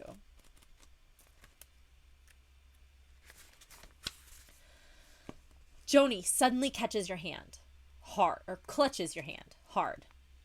Joni, you whisper. What is it? What's wrong? It's... She can't seem to speak. She shoves her diary in your face. I don't want to read your dumb diary, you tell her. It's just full of all that stupid junk you write. She shoves the diary at you again, only harder. Stop it, you say firmly. I don't have time for this. I'm trying to think of a way out of here. You're beginning to get angry. Why does Joni always have to act like such a stupid jerk? Sid is about to explode. Larry and his friends have the magic book. It's beginning to look as if there's no way out of this mess. Joni's voice breaks into your thoughts. This isn't my diary, she cries out. It's the magic book. Flip to page 105. Holy cow. You stare at the cover of the little gold book Joni holds in her hands. The magic book of spells is written in fancy writing across the cover. Oh, wow, you say. Larry and his friends have been reading your diary. And they were laughing, Joni wails. But what about the rabbits? Sid asks. If Larry didn't have the magic book, where did all those rabbits come from? Look, you say, pointing at the words on the cardboard box. O'Connor's Pet Shop. We have the magic book, Sid says. So let's get out of here. But how? Larry and his gang of jerks still want to jump us, you remind him. Joni opens the book. I think we should use a spell, she says. It's the only way we'll escape. You hate to admit it, but Joni's probably right. Okay, you tell her. But which spell? Joni reads the table of contents. There's a table of contents in the magic book? Okay. I think we should use the spell of the genie, she suggests. Wait a minute, Sid says, reading over her shoulder. What about the terrifying spell? Okay, if you guys want to use, if it'll let me type, okay. If you want to use the spell of the genie, we'll choose option 1. If you want to use the terrifying spell, then choose option 2. Oh, I don't know how to spell. I just have to type one-handed. Okay, spell of the genie or the terrifying spell. Poll is open. Playing from Amanda's iPhone. Thank you.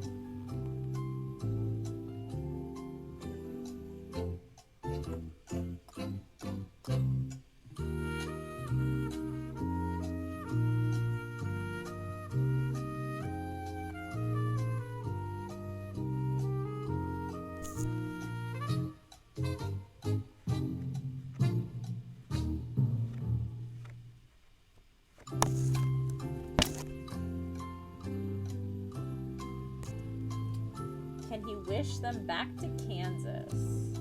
Maybe.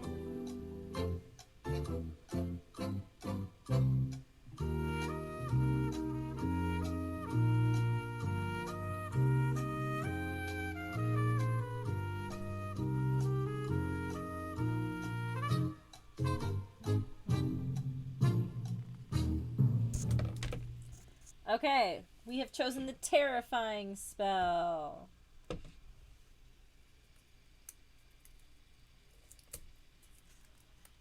And tab 1 and tab 2.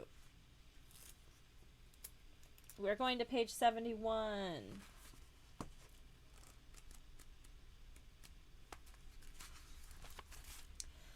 I want to use the terrifying spell, you say.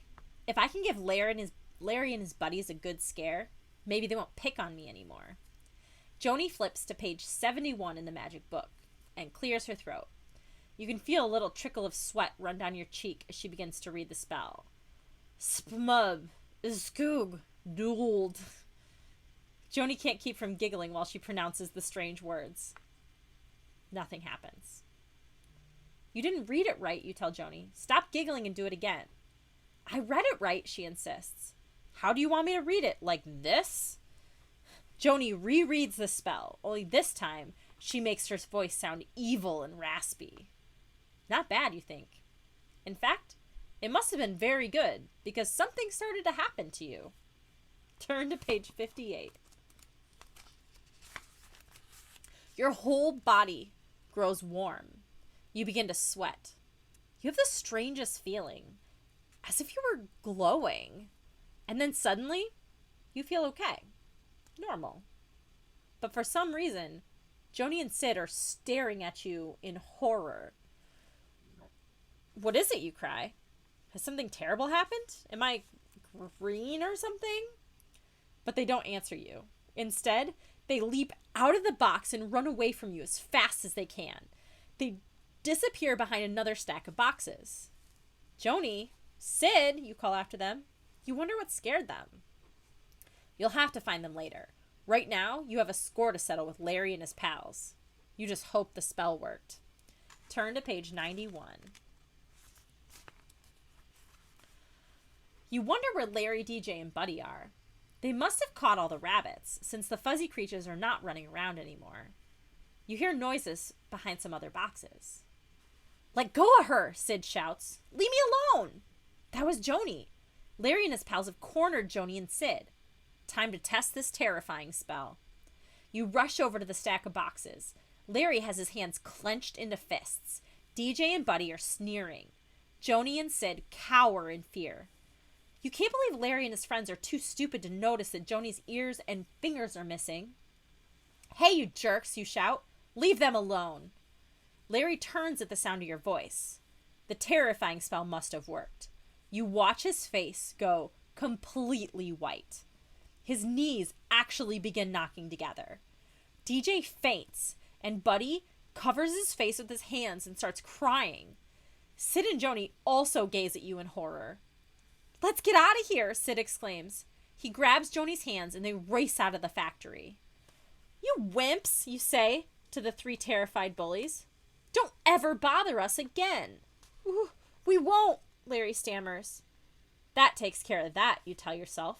You walk out of the factory smiling, but you don't smile for very long. Turn to page 96. Everyone and everything flees in terror as you pass by. Dogs bark, children scream, and cats hiss. What's going on? You glance at your reflection in a store window. You expect to see a hideous monster. Instead, you look as you always do. Nothing is different. So what makes you so terrifying? The store owner spots you and quickly bolts his door. You have to do something fast. You must find Joni and have her reverse the spell. You hurry home. That's where you think Joni will be. But when you try to open the door, you discover it's chain locked from the inside. Joni, you call through the crack in the door. It's me! Let me in! Go away! Joni shrieks. You peer through the tiny opening. Joni is cowering under the dining room table. It's just a spell, you explain. As soon as you remove the spell, you won't be scared of me anymore. Go away, Joni screams again. This is going to be harder than you thought. Then you get an idea. Okay, Joni, I'll go away if you give me the magic book. You can take the spell off yourself, you figure. I'll even stand all the way by the curb. You can just slide the book through the crack in the door. Okay? Will Joni do it? Turn to page 57.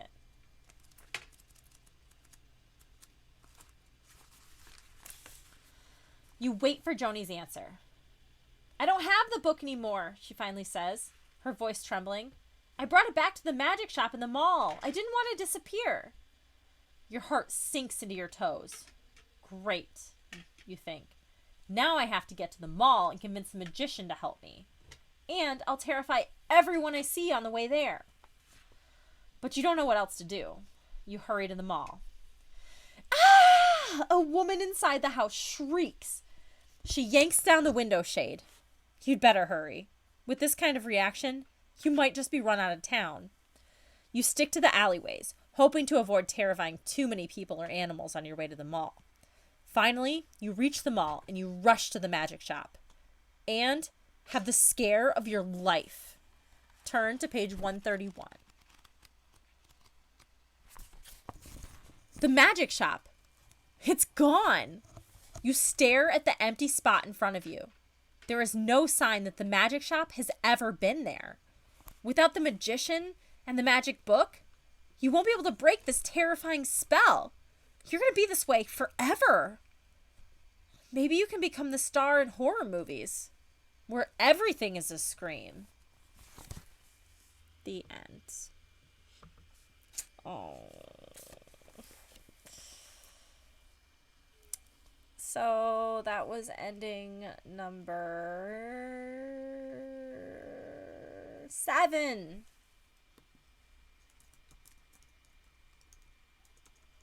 It looks like there's a new person that I need to ban from the chat, too.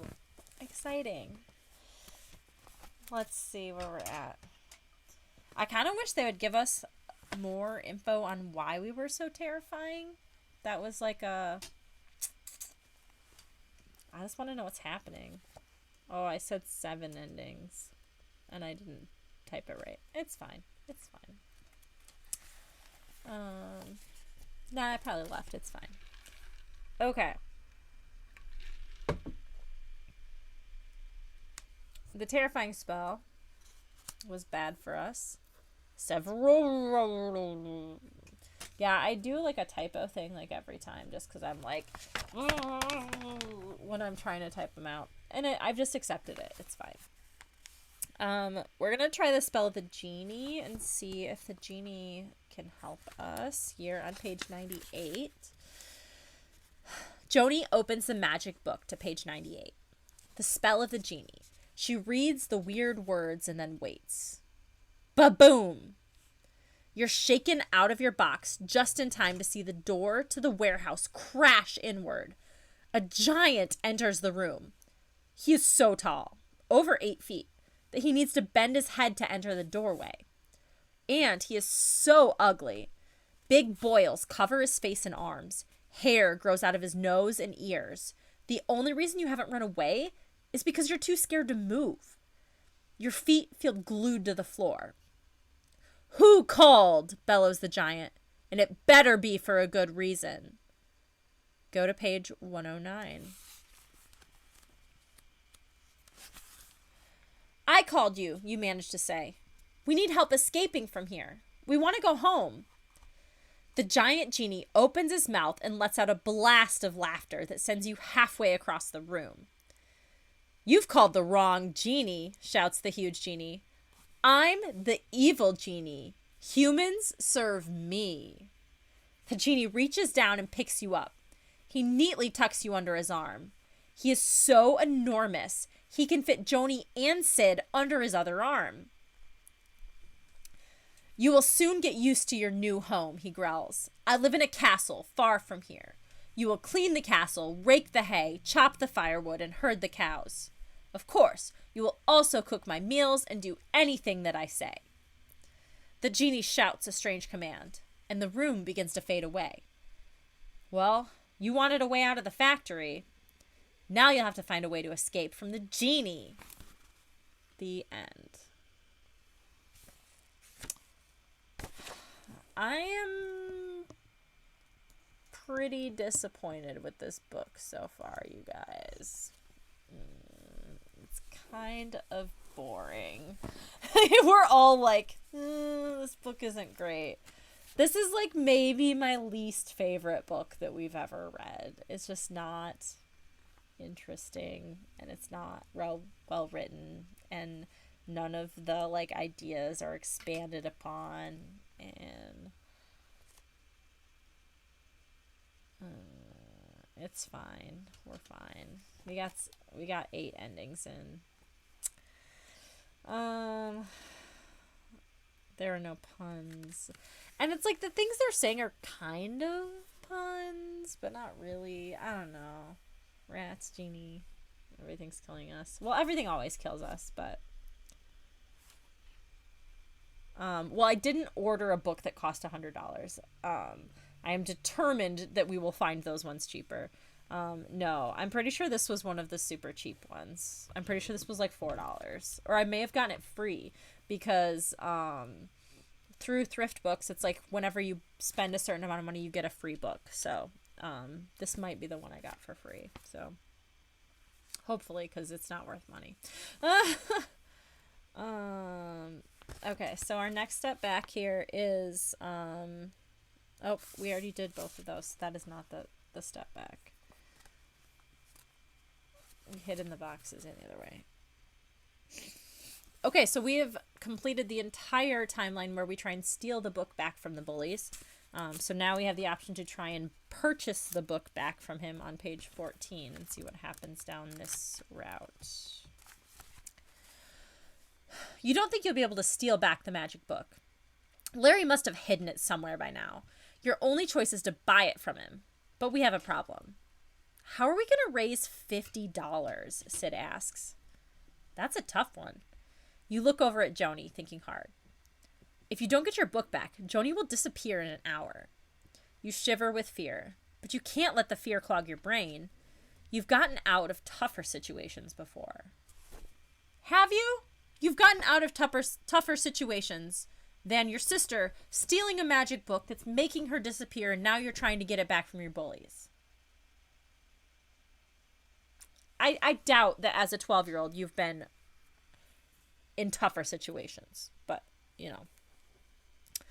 I know, Joni pipes up. You can sell some of your CDs. You've got 1 million of them, and all of the music you listen to stinks. You stare at Joni as if she were crazy. I've got a better idea, you tell her. Why don't you sell your collection of Barbie doll designer clothes? Why does she need 5 coats? Are you afraid she'll get cold? Shut up! No, you shut up! Luckily, Sid interrupts you.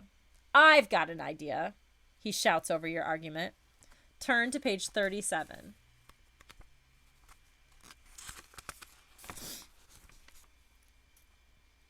The curse of the magic book must be working. Joni is disappearing. You don't want to scare her, so you don't want to say anything about her missing ears. What? This is a time loop, but, like, is that really where it just told us to go? Nope, that was 27. Okay. I was like, this doesn't make any sense. Okay. Let's steal something from Larry, Sid suggests. Something that he would be willing to trade for the magic book. That's an awesome idea, you tell Sid. But what are we going to take from Larry? Asks Joni. How are we going to get it without anyone knowing? Don't worry, you reassure Joni. I know exactly what we can do. You glance around the mall parking lot to be sure no one can hear you, and you drop your voice down to a low whisper. You know that pet rat Larry likes to carry around in his pocket? Do I? Ugh, Sid says. Well, we're going to steal it when it's not with him. He keeps it in the cage in his room. What are we waiting for? Joni cries, already hurrying towards the bikes. Let's go! 123. That's true. There's so many rats. Like, the last, 2 books also have had them, lots. I don't know. You, Sid, and Joni have no trouble finding Larry's house. He lives in a white house with a gray trim. The grass in front of the house is neatly cut, and 2 barrels of bright red geraniums guard the steps to the front porch. 1, 2, 3, drink. Okay. Are you sure Larry lives here? Sid jokes. This looks like a place where normal people live. Sid's right. Everything looks normal, but you can't help wondering why you have such butterflies in your stomach. You walk up to the steps on the front door and then hesitate. Relax, tell yourself. Your plan is going to work. You knock on the front door, and you can hear footsteps inside. Just a minute, yells the person in the house. From inside comes a slow scraping sound as someone were dragging something across a wooden floor. Again, silence. Drink on Rats, drink from Rats. Band name? Bet on Rats was the band name. So. Click, click, snap, click, swish, click. What's making that noise? Joni asks. If you want to wait around and find out, we'll choose option 1. If you think entering Larry's house is a dangerous idea, choose option 2. So, wait to go in or go away? Question mark? I don't know. That's the options. Wait around to find out, or if you think entering his house is a dangerous idea. iPhone. Thank you. Did you know that spies use dead rodents as dead drops when communicating with their handlers? I don't even know what that means.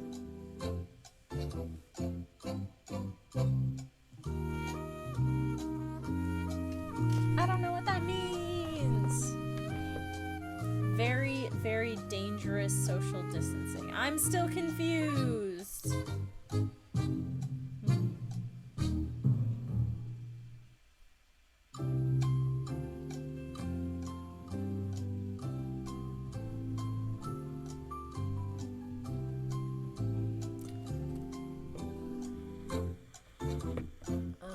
You leave a message somewhere. Sometimes it's a hollow brink. This book makes no sense at all. Entering his house, frick. He might have coronavirus. You guys, I still don't know what's happening. Oh my gosh. Yeah. Like, good thing you guys are hanging out with me, because if I were just on my own, I would just put this book down and not finish it. But I'm going to do this for you guys. I can do this for you. We have chosen to wait around and find out whatever this thing is in the sound in the house. On page 61.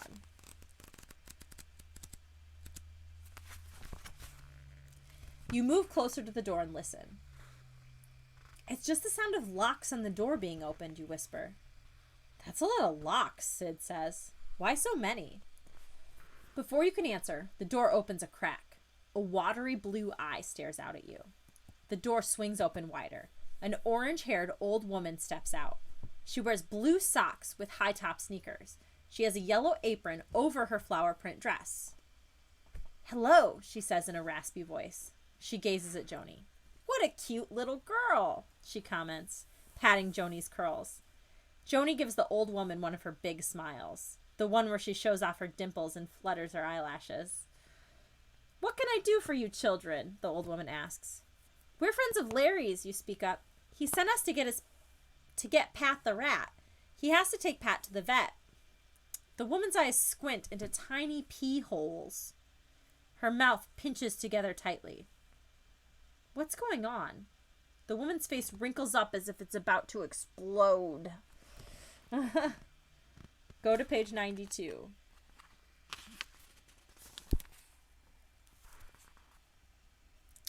Achoo! The old woman sneezes. She pulls a handkerchief from her pockets and blows her nose loudly. My allergies, she explains. Come in quickly or I'll be sneezing all over the three of you. You, Sid, and Joni follow the woman into the house. I'm Larry's grandmother, the woman tells you. Granny Kaputsta. Larry insists that we bring Pat right away, Sid says. That sounds like my Larry, Granny Kaputsta laughs. Always in a hurry. She pushes the three of you down the hallway. Hard. She's a lot stronger than she looks, you think. Come with me, she orders. Little Patty has been keeping me company in the kitchen. I'm making spaghetti and kidney meatballs for dinner. Kidney meatballs?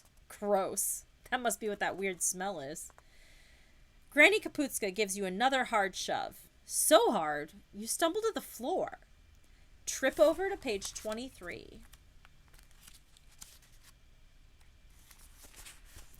Granny's rough treatment is starting to annoy you. Let me help you there, Granny Kaputska says in her crackly voice, as she yanks you to your feet. You spot something on the floor. It looks like a tooth. Granny Kaputska pushes you in front of her. That creepy feeling is back. You glance at Granny. She stopped to pull shut a window curtain and doesn't notice you watching her. You don't believe it. Her blue eyes? They've turned yellow. It was just for a second, but you know what you saw. That's it, you think. We've got to get out of this house before it's too late. But how? Your eyes dart around the hallway, searching for some escape route. There's an open door up ahead, and it might be your only chance to get out of here alive. If you want to try escaping going through the open door, we'll choose option 1. If you want to go into the kitchen to grab Pat the rat, we're going to choose option 2. So escape or get the rat. The poll is now open. 1 minute to vote.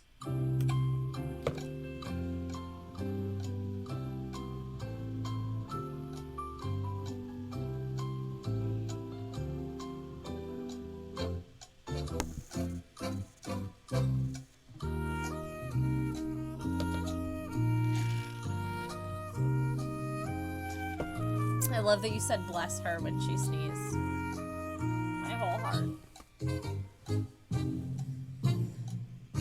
We're here for this rat. Best get that rat.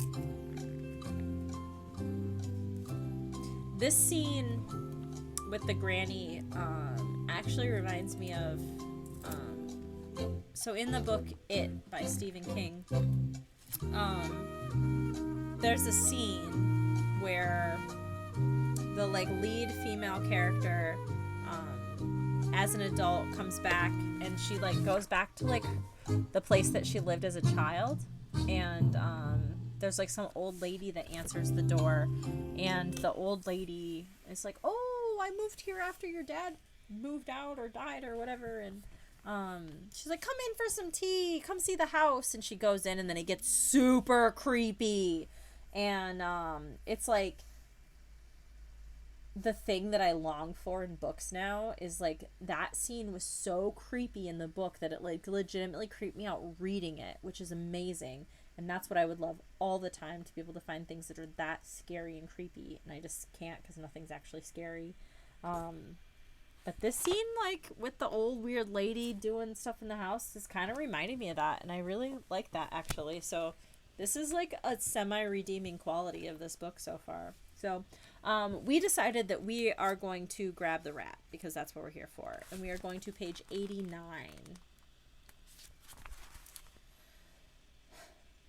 You're being ridiculous. Her eyes couldn't have changed color. It must have been some trick of the light. You head into the kitchen. The weird smell is strongest here. Granny Kapuzta shuffles over to the stove and takes the cover off a big pot.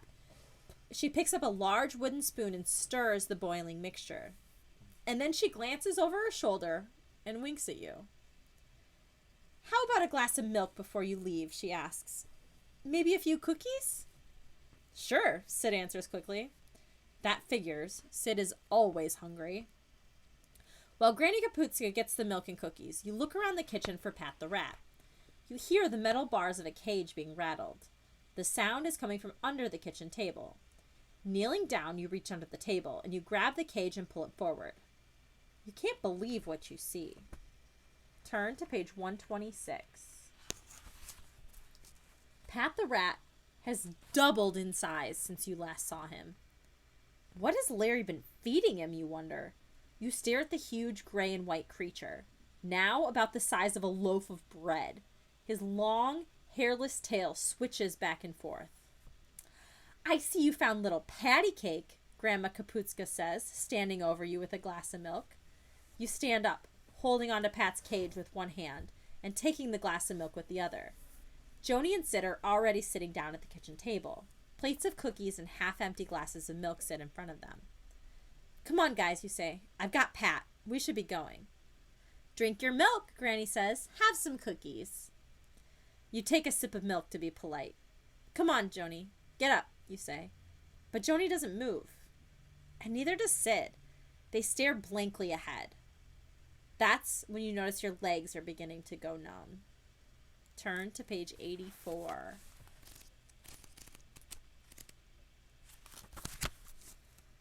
You cannot move a muscle. You're frozen stiff. Granny Kapuzta pries the glass of milk from your hand. You watch her, but you can't do anything. You can't even blink your eyes. The milk. There must have been something in the milk. Granny Kapuzta hurries to the cabinet and takes out a big pot.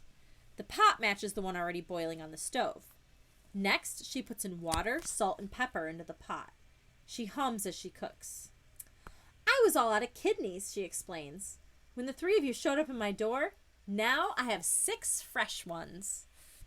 You listen in horror. This time, when she said kidneys. You realized she was saying kids' knees. The end. Okay, that wasn't even a pun. That was not even a pun. That was... I don't know what that was, but it wasn't a pun, and it wasn't good. You guys. No. It's fine. We're gonna finish the book. We're gonna do it. I don't know what ending we're on. I feel like the kidneys would make better soup than kids' knees also, by the way.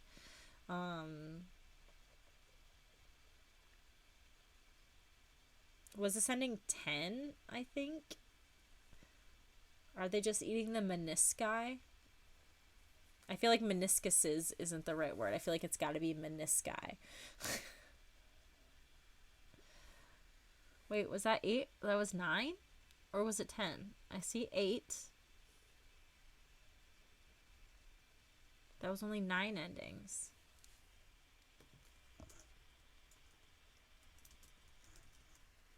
Nine nettings! We had 9 nettings, you guys. Was it meatballs? I don't know if it was meatballs. Also, welcome to the chat. Acer, we haven't seen you in a bit. Welcome.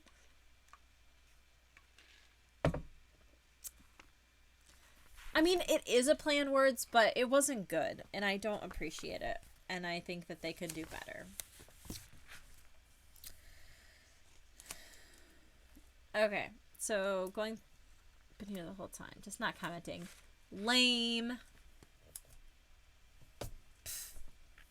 Fine, just don't comment. Just hide in the background. It's fine. Okay, so I guess we are going to just escape from this crazy lady. Instead of going to the kitchen, we're going to page 33.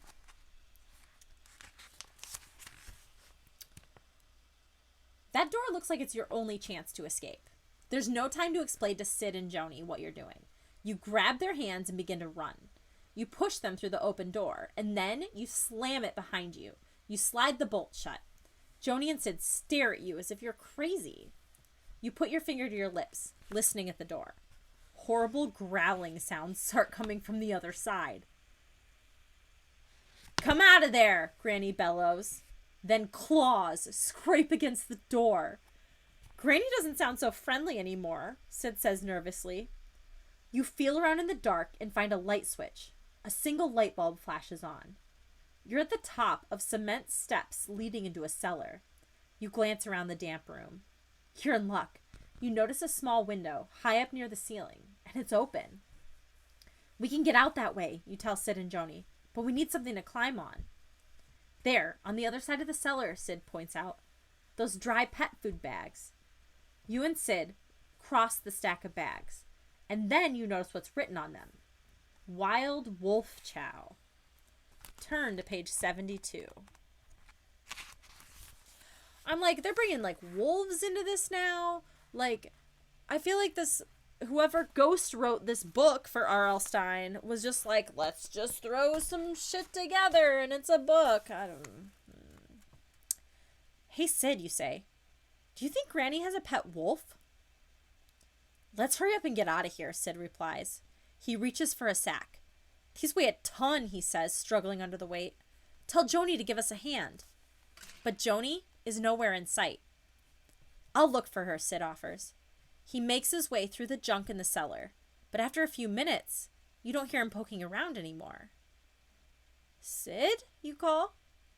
No answer. "Where is everyone?" If this is a joke, you yell, "It's not funny." You look at the stack of bags in front of you. The big black letters on the side of the bag stare up at you. "It can't be," you tell yourself. It can't be. That bag doesn't say wild wolf chow. It says werewolf chow. Werewolf? A chill runs down your spine.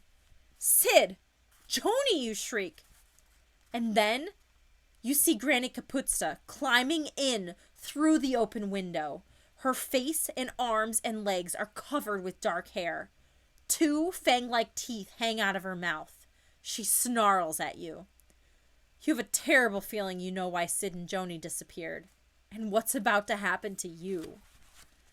The end. Holy cow!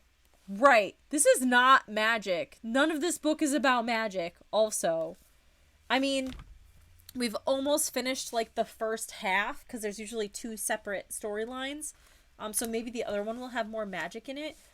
But as much as I hate this book, this little werewolf, like, creepy grandma storyline is creeping me out, though. It is creeping me out. I don't know, man. So that was 10 endings. Okay. I would like a potty break, but we're, like, right here at the beginning. So we're gonna finish up this last one, because we're, like, at 9:30, which is, like, halfway. We're at 10 endings, which is about halfway. But let's finish this one, and then we'll do it first. Taylor Lautner versus Granny. No, Granny... Oh. Is it werewolf versus werewolf?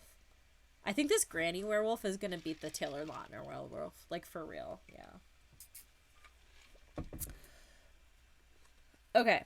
So, we are back at the outside of Larry's house, where we hear the click, click, snap, click, swish, click. And we decide that entering Larry's house is dangerous, and we're going to page 9 instead of entering, which is probably smart, because there's a fucking werewolf Granny in there. Let's get out of here, you tell Joni and Sid. You grab their arms and pull them away from Larry's front door. The 3 of you hide behind a tall row of hedges. So what are we going to do now? Sid demands. I don't know. I'm thinking, you reply. You're the one who got us into this mess, Sid declares. Me? You cry. Yeah, you. If you hadn't brought your little sister to the mall with us, then... You and Sid argue and argue. Suddenly, you realize that Joni has been quiet for a long time. Too long. You turn to stare at your sister. Oh no. Time has run out. While you and Sid were arguing, Joni has been disappearing and disappearing and disappearing. And now, you can't see her at all. The end. It's so tiny. Your sister disappeared. Oh. 11 endings.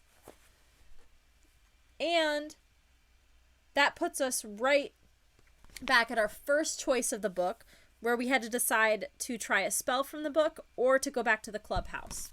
So this is the point where we are going to take our break.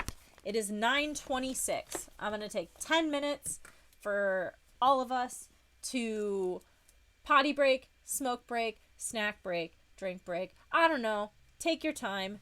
Do your thing. We got 10 minutes. Oh, it's 9:27. So we will be back here at 9:37 and we'll be reading again.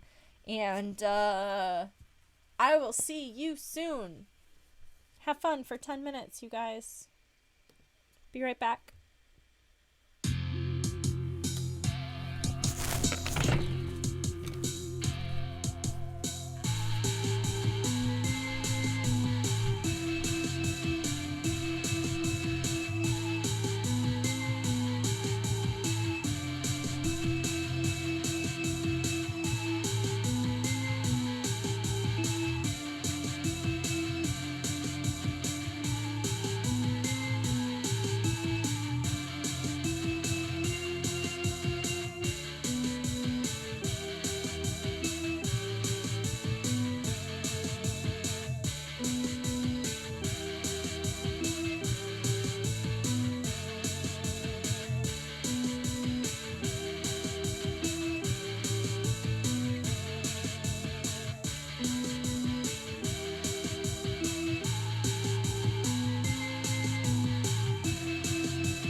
we're back. Okay.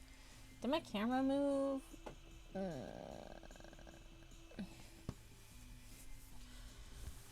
Are you guys back?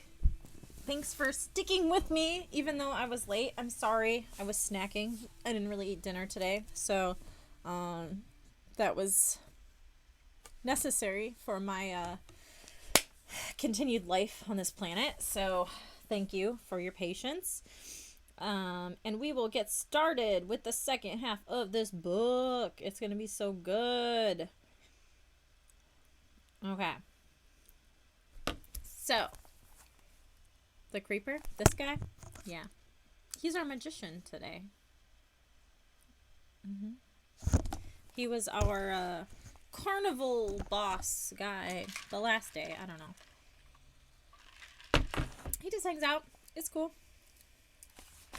Wow, the second drink I made tastes delicious, and I'm very excited about it. So,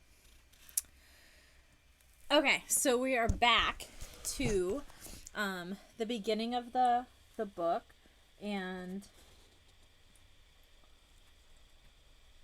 we were trying to figure out how to get the handcuffs off of our friend, and we decided to go back to our clubhouse and try and use tools, and this time we're going to just go straight for the magic book on page 32. Okay, let's see if we can find a spell that'll do the trick, you say. You're willing to try anything. You grab the small gold-covered book from Joni and skim the pages. It must be written in some kind of code, you say. I've never seen words like this before. I bet I can read it, Joni brags, grabbing the book from back from you. Let me have it. Fine, smarty pants, you say. Go ahead. Joni studies the book, turning the pages slowly. It must be a foreign language, she says finally. Yeah, like Transylvanian, Sid jokes. Maybe the English translation is in the back of the book. Joni flips to the back pages. I think you're right, she says. This looks like English. You peer at the book over her shoulder. Oh, right, you say.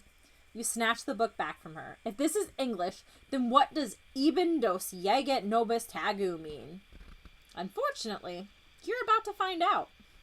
Go to page 40. Loud claps of thunder echo around the mall. The sky grows darker and darker. Huge cracks appear in the floor. You watch in horror as a huge split in the tile moves towards you, faster and faster. Look out, you say. You shove the magic book into the waistband of your pants, and you try to outrun the widening gap, but it's no use. You fall into the opening. Your hands reach up for the edge, but the ground is shaking so much that you can't get a good hold. You slide down deeper and deeper into the black hole.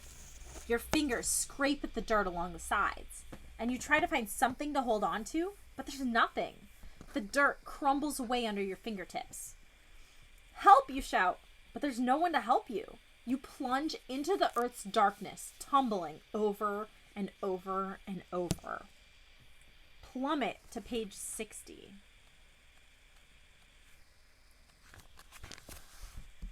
Wake up! Someone's shouting in your ear. You open your eyes. Sid is standing over you. What happened, you asked. Where are we? I don't know, Sid answers. Underground somewhere? You rise unsteadily to your feet, and you notice Joni sitting on the floor. She looks as if she just woke up. You glance around. The walls of the room are painted black. A wooden coffin sits on a low table. Behind it is a black velvet curtain.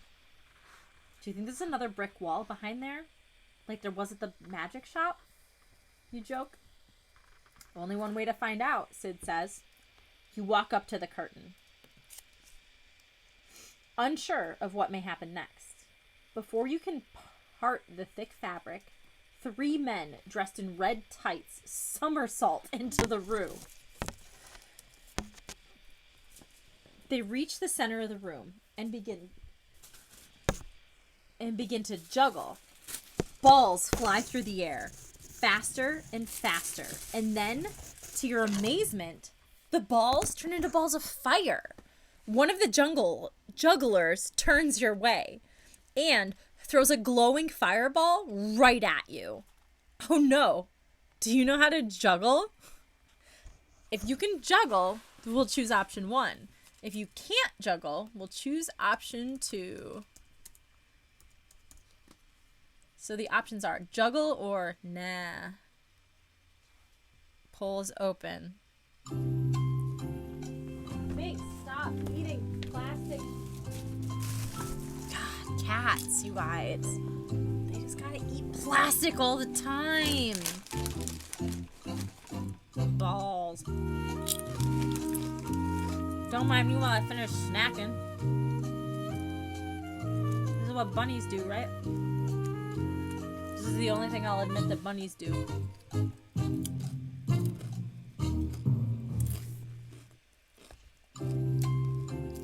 Fireball. Oh yeah, that new song.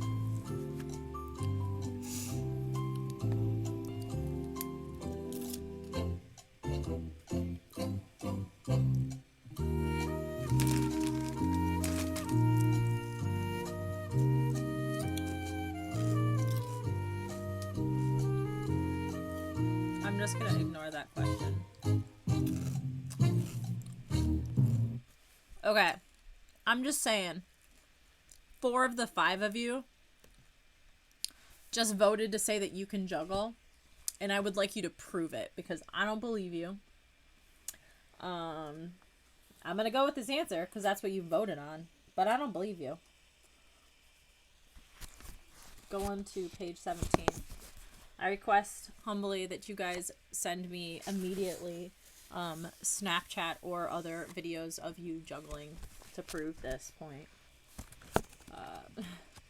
Oh my gosh, Binks, what are you doing? Stop eating trash. Okay.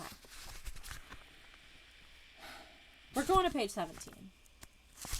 Binks, stop. Stop eating trash. Get out of here. Look out, you shout. The balls of fire speed towards you. You put your hands in front of your face, and you catch a fireball and toss it back. Before you can take a breath, the jugglers throw another fireball at you again. Once again, you manage to toss it back. Why are my hands burning up, you wonder? You notice Sid and Joni gazing at you in awe. The jugglers surround you. Somehow, you manage to return every ball they throw. As you toss the flaming balls in the air, the jugglers speak in eerie, flat tones. We, says one juggler. No, says the second juggler. Who you are, says the third. What do you mean? Youch! It's hard to talk and juggle at the same time. You drop the fiery ball, and poof, all the other balls vanish. You took the magician's book, the first juggler says. The magician wants it back, says the second. Then he'll eat you for dinner, says the third. Turn to page 64. Before we end up on the dinner menu, Sid interrupts the jugglers. Can you take off these cuffs? Oh, I forgot he still had the handcuffs on. The first juggler somersaults over to Sid. He jiggles with the cuffs, and they clatter to the floor. How did you do that, you ask? When you and Sid tried to unlock the handcuffs, it seemed impossible. It's a trick, the juggler answers. Everything is a trick here.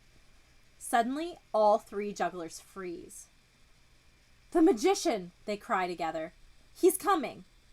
All 3 disappear in a puff of smoke. Turn to page 34. The magician will be here any minute. Those jugglers made it sound like they were goners, Sid whispers to you. Even if we give him back his book, Joni adds glumly. You've got to act fast. But you can't escape because you don't know where you are.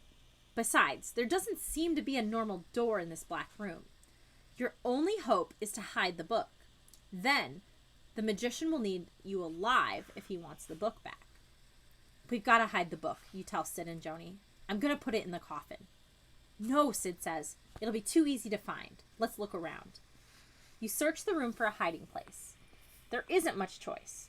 A wide shelf runs along one wall. On it sits a large fishbowl with 3 exotic fish and an old-fashioned metal bird cage with a yellow canary.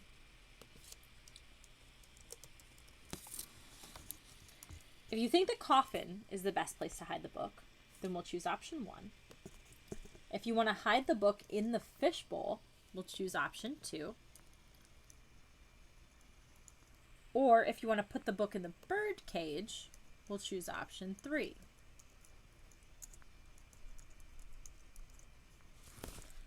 Ooh, we got 3 options this time, you guys. Okay, so the poll is open. Go ahead and vote.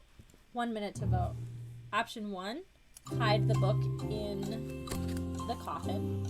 Option 2, hide the book in the fish tank. Or option 3, hide the book in the bird cage.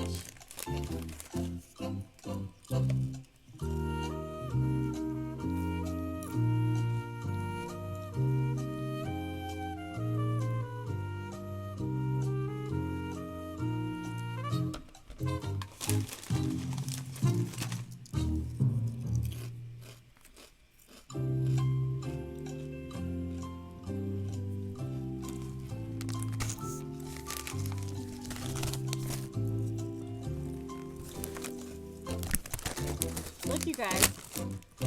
Jimmy John's changed their chip bags, and they're so cute now. It makes me want to buy them more, as if I don't already eat Jimmy John's enough.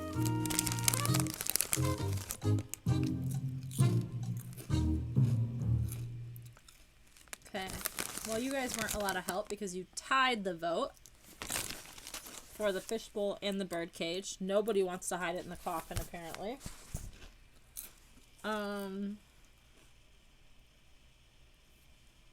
I'm gonna go with the fishbowl because that's where I already put the bookmark. So we're going to page 22.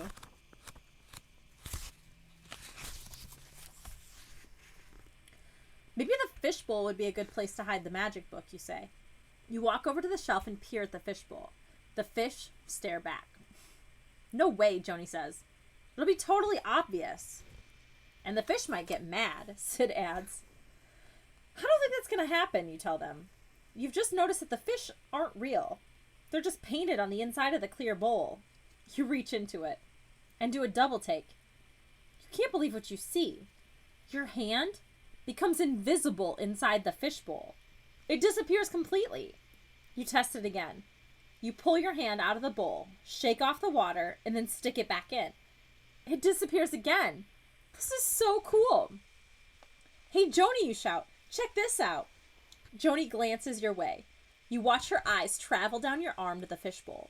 Her mouth drops when she notices your hand appears to be gone. And then you lift your arm out of the water. Joni's eyes grow wide with terror. You glance down at the end of your arm where your hand should be. My hand, you gasp. Where's my hand? Turn to page 106.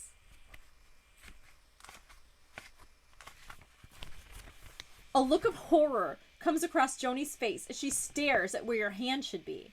Her eyes well up with tears. Here it is, you exclaim. You poke your hand out of the sweater. Gotcha. You double over laughing. You have a really sick sense of humor, Joni mutters. She sticks her tongue out and stomps away.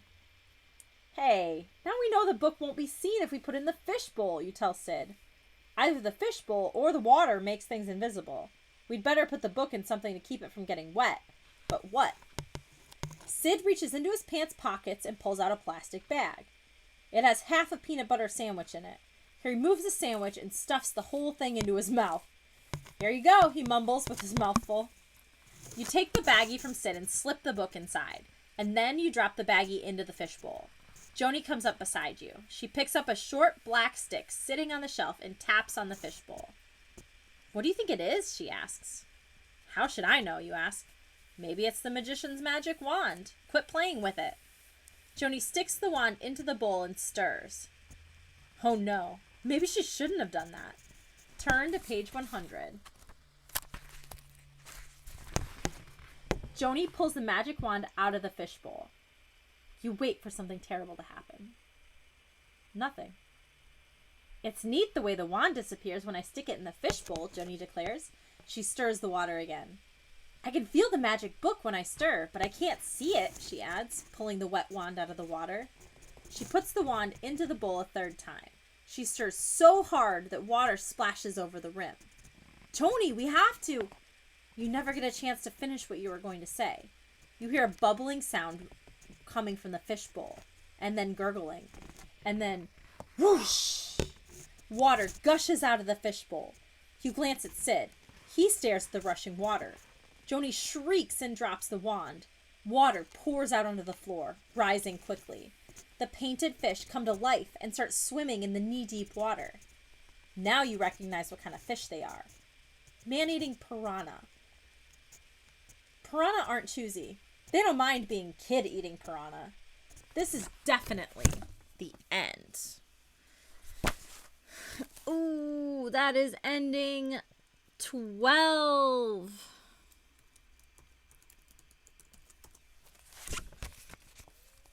Okay, next is we chose Fishbowl. We're gonna go with Birdcage since that was a tie this time before we go to the coffin. We're going to 132. The Birdcage, you decide. Good idea. Sid grabs the book and races across the room. He sticks his finger into the birdcage. Don't be scared, little bird, he croons. I'm going to open your cage and put something inside. Hurry it up, you urge. The magician should be here any minute. And don't forget to put the book under the paper lining in the cage, you add. We don't want bird doo-doo all over the book. I really love that doo-doo is like in quotes. We don't want bird doo-doo all over the book. Stupid. Of course I was going to cover the book, Sid snaps. You don't have to call me stupid. I didn't, you declare. But if you didn't, who did? You idiot. Okay, you cry. Which one of you called me an idiot? Dummies. It's the bird talking, Sid exclaims. Hugh and Joni rush over to the bird cage. Say something else, Birdie, Joni coaxes. Sid opens the cage and slips his hand inside. That's when you hear a new voice. I wouldn't do that if I were you. Turn to page 19. Sid, Joni, you whisper. If none of us said that, and the bird didn't say that, who said that? The magician? Joni squeaks. The three of you turn slowly and scan the room. A man steps out of the shadows. It's not the magician, but you don't feel any better. This is the biggest, grossest looking guy you've ever seen. His massive body towers over you. Your eyes travel up the man's face. His skin is the color your face turns when you're about to be sick. Drool runs out the corner of his mouth. You can smell his foul breath from across the room. He is one creepy dude, and he doesn't look happy. We're in big trouble, you think. The giant's voice booms. Give me my birdie! Turn to page 65. The giant reaches out for the bird in Sid's hand. This guy's as big as Sid's head. Or this guy's hand is as big as Sid's head. Is my little birdie okay? The giant makes kissing sounds at the bird. I'm a vanilla guest, he explains. I was practicing throwing my voice. What is, I'm a vanilla guest? What is? Oh, vanilla guest. You mean you're a ventriloquist, Joni corrects the man. Good move, Joni, you think. Get the giant mad. The huge man peers down at Joni. Uh-oh, you think. Here it comes. You're cute, the giant tells Joni. I know, she replies. They smile at each other. You don't believe it. Joni's cute act is working on this gross guy. Can you show us how to get out of here? Joni asks, flashing her dimples. Come with me, the giant says, taking Joni's hand. Joni, wait, you call. You're not sure you can trust this guy. Do you want to just sit here and wait for the magician? Joni asks you. She's got a point, Sid adds. So what do you think? Should you go with the ugly giant? If so, choose option 1. If you think it'd be better to wait, then choose option 2. So, go with the giant. Or, wait here. Poll is open.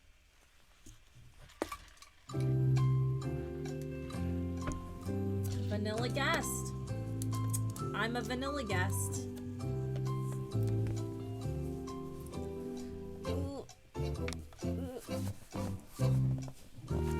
Sorry, I can't sit in a chair like a normal human, and this is just me struggling to be comfortable in this chair for a million hours. Okay.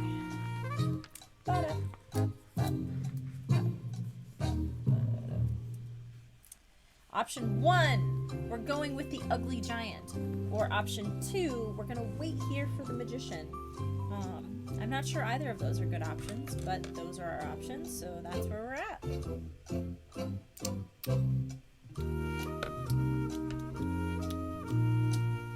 I cannot see who votes for what. No. I only see like the amount of people that voted for the winning thing. So I see there are 5 people that voted for go with the giant, which is 83%, but I cannot see who did what. Buttface guy. You knew a buttface guy that you had his phone number? And you called him buttface guy? Eef. Okay, we're going with the giant on page 110.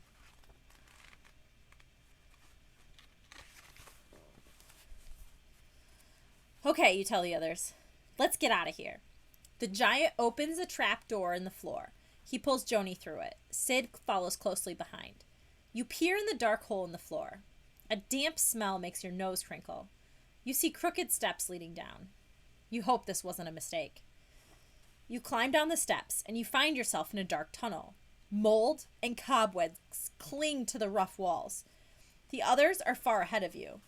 You have to follow the sounds of their voices. You finally come to an open doorway.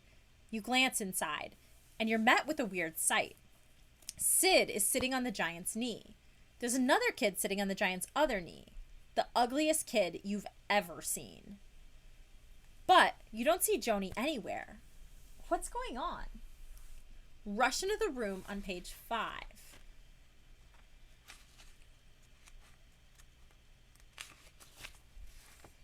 Where's my sister, you demand, racing into the room. The giant smiles his creepy smile at you.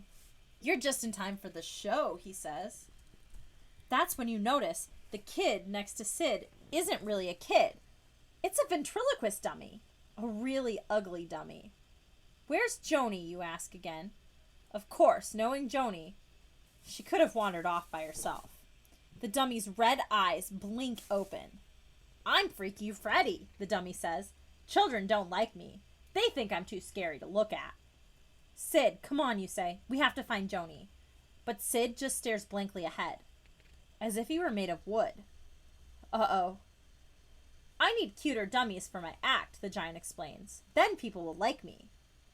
No, you think. It can't be. You notice a large cabinet, and you rush towards it and yank it open. Joni, you shriek. She gazes at you silently. She's a dummy, and crumpled beside her is another dummy. You pick it up and gasp in horror. The dummy has your face. You now know how this will end. Ooh, slappy. I know. Dude, I have a friend that has a ventriloquist dummy at his house, and it's kind of rough. Ooh. No, a ventriloquist dummy with a bunny face! Okay, that was 13 endings.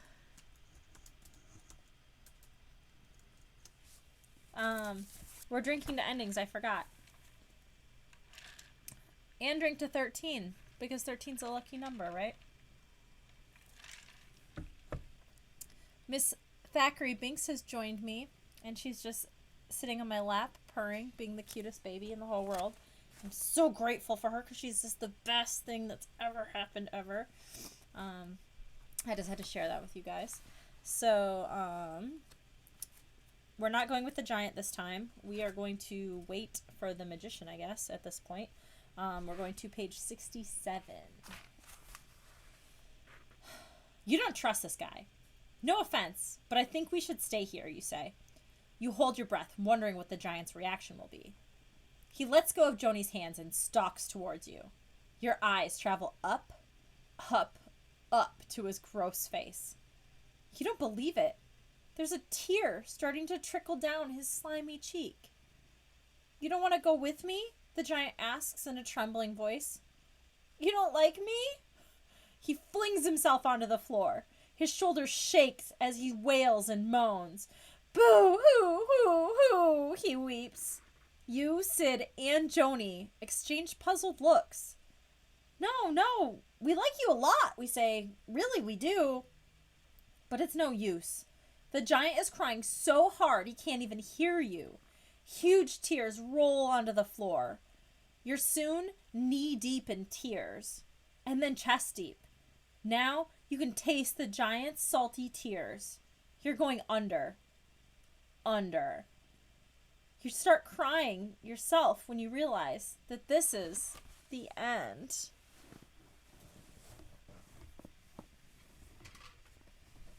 Mr. Kittles takes credit for my Black Cat Buddy because he's so much. What? Oh, Mr. Kittles is great. Yeah, I agree. Yeah. But Miss Thackeray Binks is also great. And I knew I needed a new friend. And she, like, when I found her at the thrift store, not the thrift store. I found Miss Thackeray Binks at the thrift store. When I found her at the pet store, I, like, reached down to, like, pet her in the cage. And when I stood up, she literally climbed all the way to the top of the cage to get me to keep petting her. And I was like, oh my god, she has to come home with me. She's just the cutest. Okay. This one is... we've got the juggling page. Not yet. Okay. So, we did the fishbowl option and the bird cage option. I agree. Black cats are the best. For sure. For sure. Cutest baby here. So we're gonna see what happens if we hide the book in the coffin on page 101.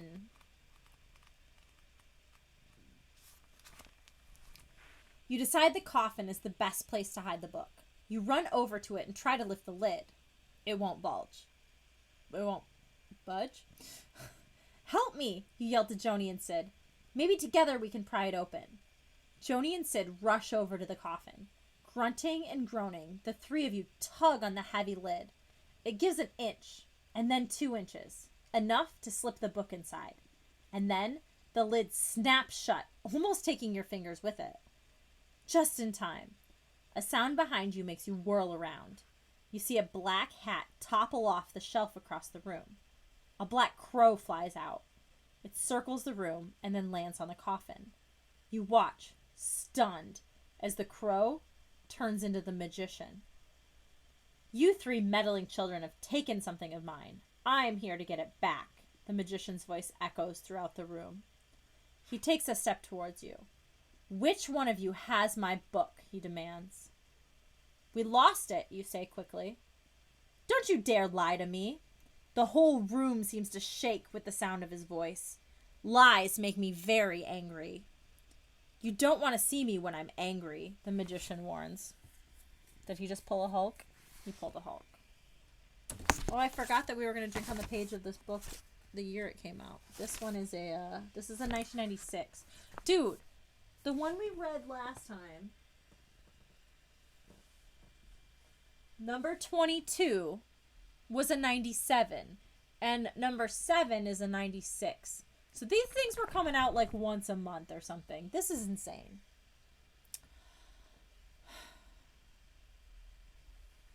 The magician points at you. Sparks fly from his fingers. What is he doing to you? Hurry to page 66.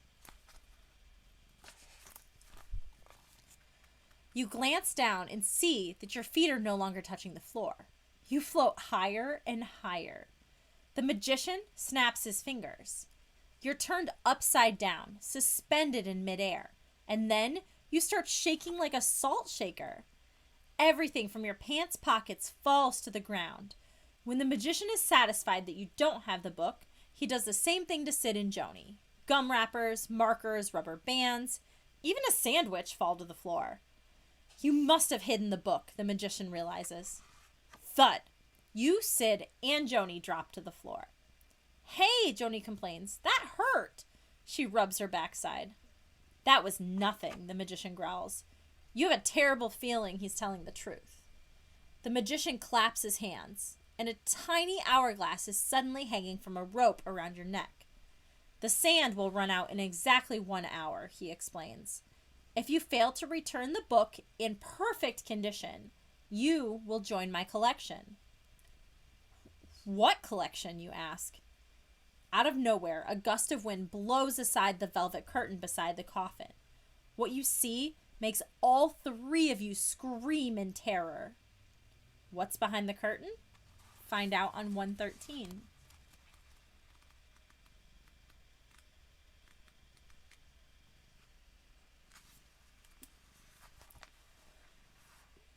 You were right. Behind the curtain is a brick wall.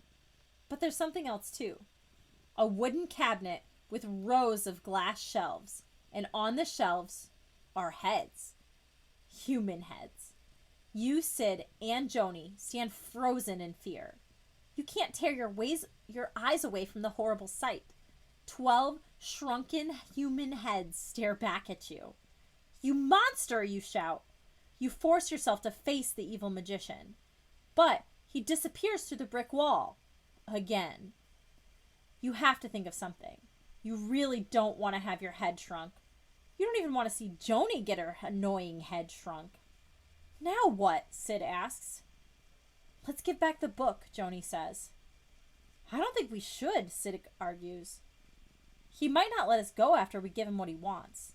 The book is our only assurance that he won't get us.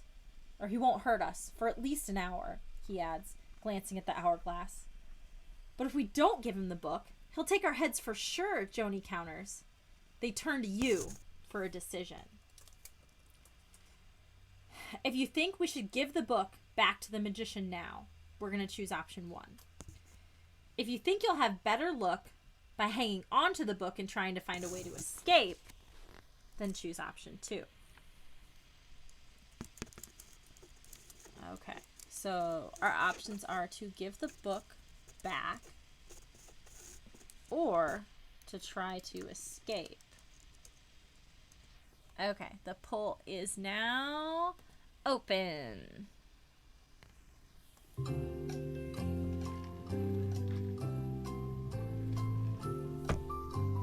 Oh no, my whole lips are ruined.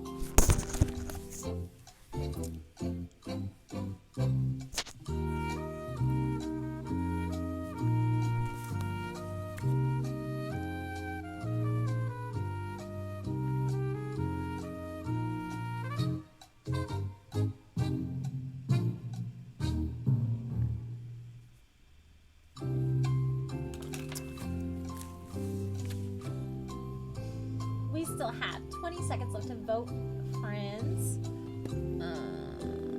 Just a little list adjustment here. Perfect. Okay.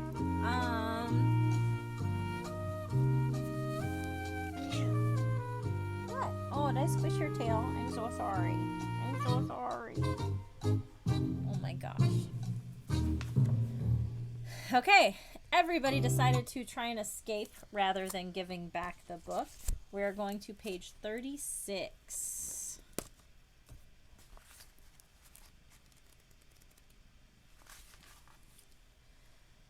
You don't think the magician will let you go once you give him back the book. Your best bet is to escape now. But how? If the magician got out, you say, so can we. But he's magic, Joni counters. And he knows his way around. He probably built this creepy room. Fine, you tell her. Don't help. Your pointy little head will look great on that shelf. Joni stamps her feet. The hollow sound echoes in the small room. Quit picking on me, she whines. You and Sid roll your eyes. Come on, Sid, you say. Maybe we can find some sort of trap door. You begin tapping on the brick wall, searching for a hidden door. Joni stomps over to the corner, and she sits there and pouts. You ignore her and wave at the coffin. This stuff had to be brought in here somehow, you tell Sid. You have a nagging feeling that you had the solution a minute ago, but it slipped away. Joni's singing TV jingles. She's so annoying. Joni, cut it out, you yell. We're trying to. And then something occurs to you. As strange as it seems, you think the answer is in something Joni did or said.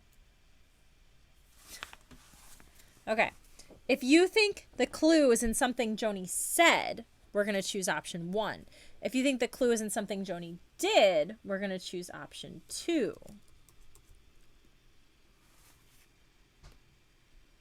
And it's going to go. Okay. So, did or said. Poll is open. Let's vote again.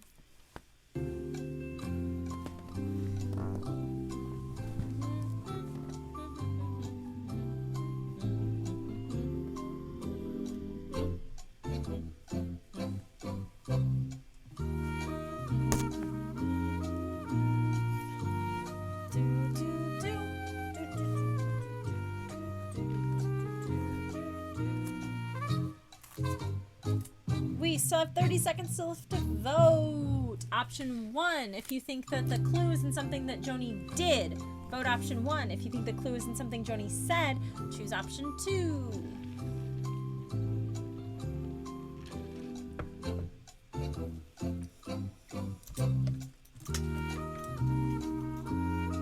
Thank you. I keep trying to fix it. And I got paint all over it. You can have this sweater. It was in my pile of things to give away to my friends. And I just pulled it out for this so it could be the hat that my bunny is in. Okay. We only got 2 votes out of the 9 viewers this time. So that's a little rough. But we decide that the clue is in something she did on page 108.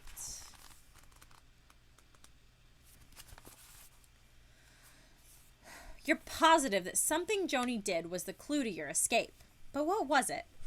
You retrace her steps. Sid follows right behind you. When you come to an abrupt stop, Sid bangs into you. I've got it, you cry, jumping up and down. What? Sid demands. You've got what?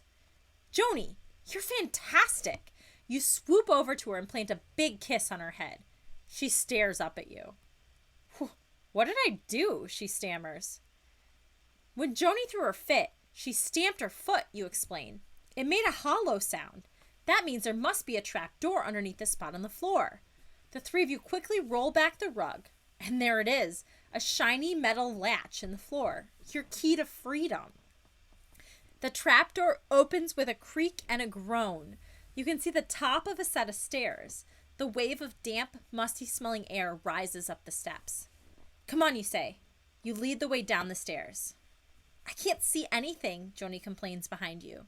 Shush, you whisper. We don't know what we'll find down here. That's when you hear it. A blood-curdling scream. Go on to page 81, if you dare.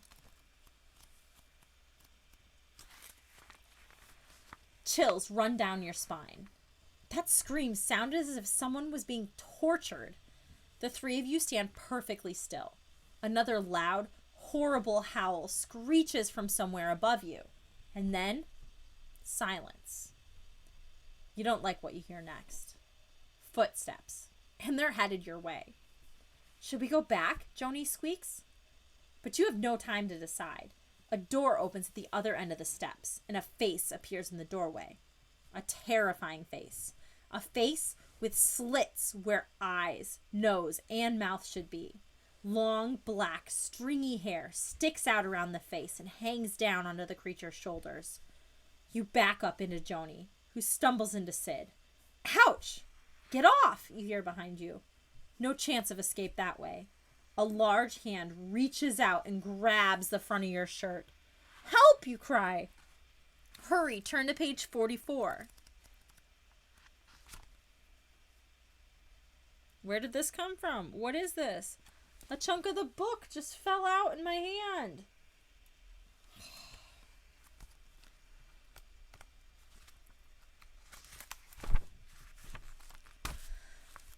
You're pulled through the doorway and into glaring white lights. Joni and Sid tumble out after you. You gaze up at the creature. You start laughing when you realize the face that scared you was only a gorilla mask. The man takes off the mask and winks at you. He's short and bald. Had you going there for a minute, didn't I, pardner? He says. He sounds like your cousin from Texas. The man drops the gorilla mask on the floor and picks up a giant cowboy hat. That's when you notice he's dressed head to toe in a cowboy outfit. Jeans, cowboy boots, spurs. He helps Joni to her feet and then shakes Sid's hand. You're just in time, pardner, he tells Sid. In time for what? Sid asks. In time for some real fun, the cowboy answers. You glance around. You're on a stage that's been decorated to look like a western ranch. Bales of hay are stacked around with a fake barn door. A large wooden wheel painted red, white, and blue stands in the center of the stage. What kind of place is this, you wonder? And then you feel something cold and hard pressed to your back. A knife. Go to page 86. 86, you say? 86. That's somebody's birthday year. Drink. You peer over your shoulder at the cowboy. Stand aside, kid, the cowboy says, flashing the knife blade at you. You're in my light. You don't need to be told twice. Sorry, you mumble. You take a few steps back. The cowboy strides towards the center stage and positions himself in front of the wheel. He tosses the knife in the air and catches it behind his back, and then tosses it up and catches it with his eyes shut. Joni applauds. My, what a cute little girl, the cowboy says to Joni. Would you like to see another trick? Sure, Joni says. Sid nods. You don't think you ever want to see another trick in your life. Take your seats, the cowboy commands, waving Sid and Joni towards the folding chairs at the side of the stage. And then he turns to you. You have a terrible feeling that you've been chosen to be part of the cowboy's act. Right now, or right you are, the next thing you know, the cowboy is strapping you to the wooden wheel. You be real still, the cowboy instructs. No wiggling. Now what, you wonder? Find out on page 128.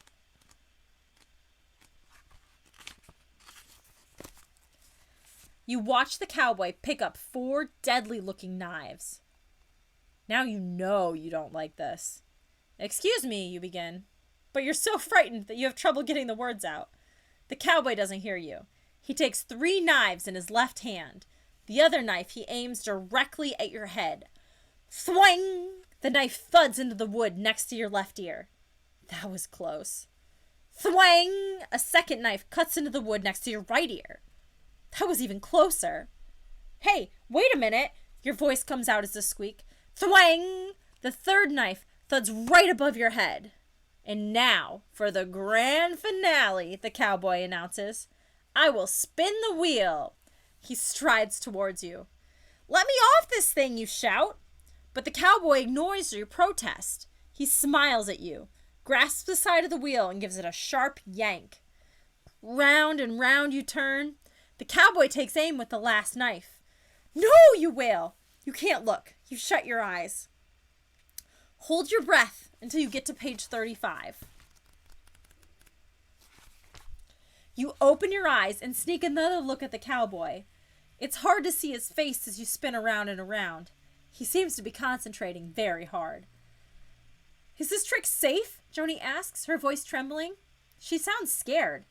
It's kind of nice to know that she's worried about you. I'll tell you a secret, young lady, the cowboy assures her. It's a trick knife. Completely harmless.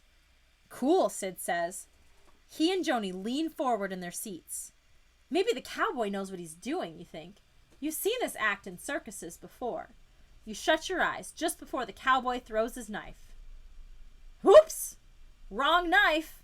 Are the last words you ever hear. The end.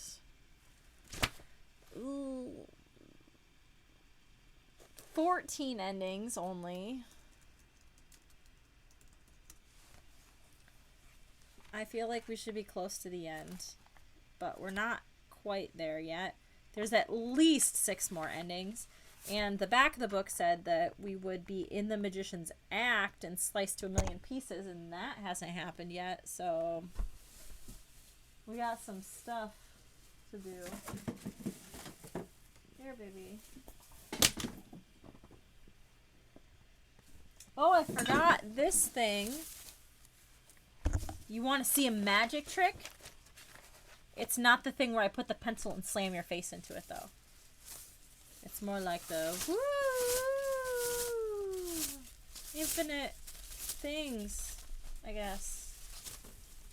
Because I made the infinite things. That's all. That was the trick. Surprise. What's the drink? Oh, because we had an ending. We should drink for that. You're right.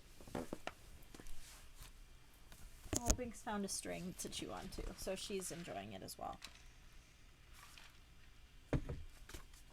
Okay, our next step back in the book is to go, instead of something that Joni did, we're going to assume that the clue is in something that Joni said on page 46. Get real. When has Joni ever said anything that was of any help? Are you having a good hair day? Because your head is going to be on permanent view in the Magician's Collection. The end.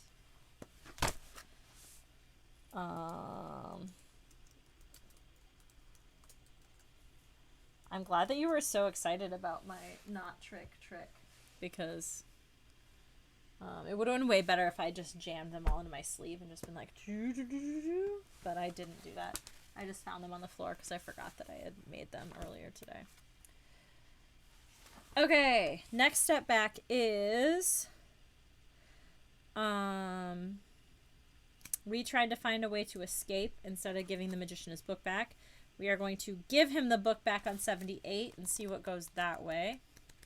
Maybe this is where we end up in the trick. I don't know.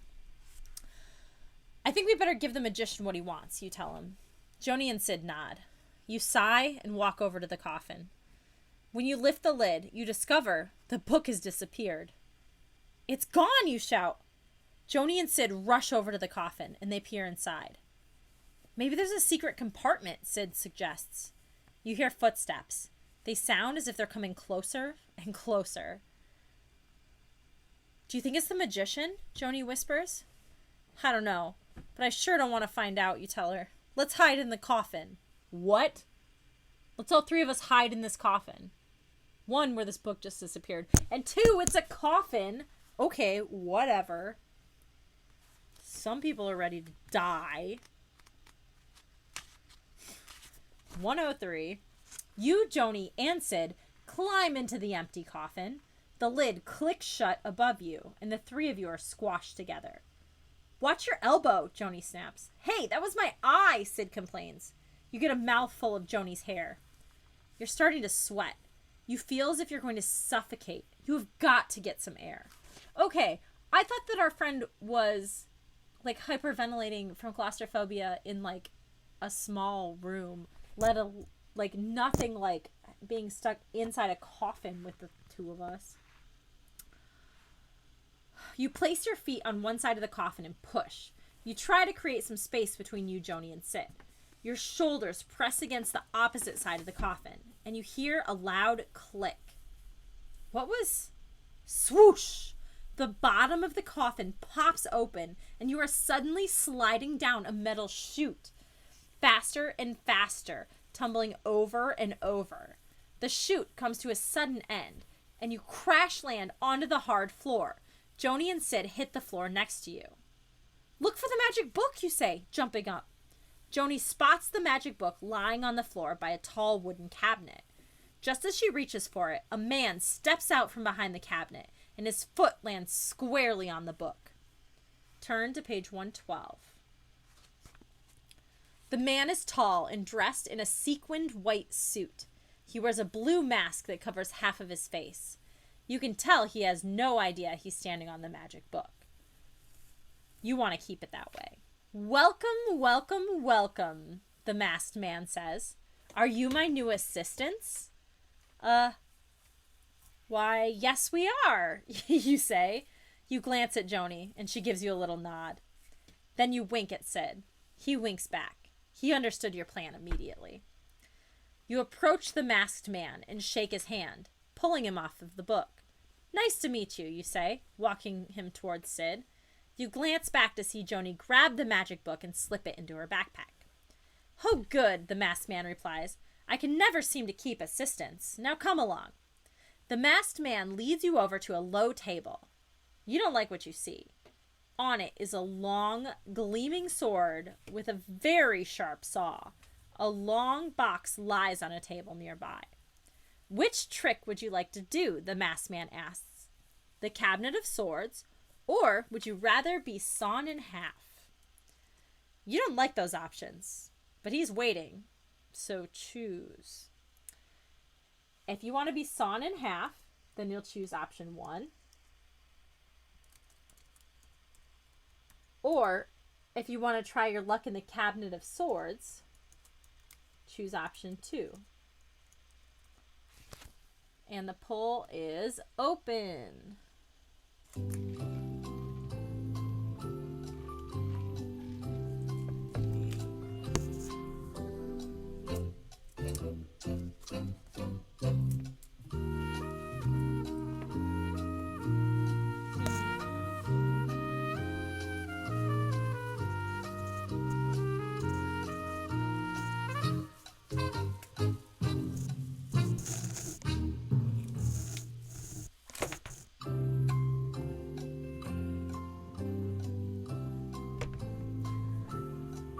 We still have 20 seconds left to vote. Option 1 to do be sawn in half, or option 2 to go for the Cabinet of Swords.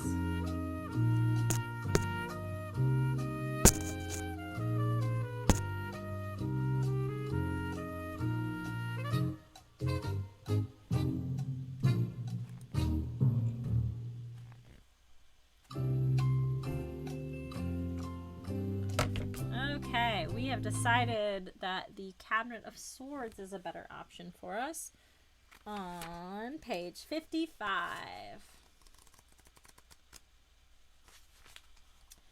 You hope the Cabinet of Swords won't be as deadly as it sounds. Let's get to work, the masked man commands, clapping his hands. Now you stand there. He yanks Sid to one side of the wooden cabinet. And you stand there, he instructs Joni, pulling her to the other side of the cabinet. And then he passes a hand over her face and mutters a few strange words. Her expression goes completely blank. He does the same thing to Sid. Sid stares into space, unmoving, unblinking. Well, what did you do to them? You stammer. It's for the trick, the masked man informs you. They're under my spell, of course. Of course. What kind of trick is this, you ask? You'll see right now. The masked man waves his hand over your head. Sid and Joni open the doors to the tall cabinet. Inside, you see the blades of 10 swords running from one side of the cabinet to the other. Somehow, you don't think you're going to like being this guy's assistant. Turn to page 124.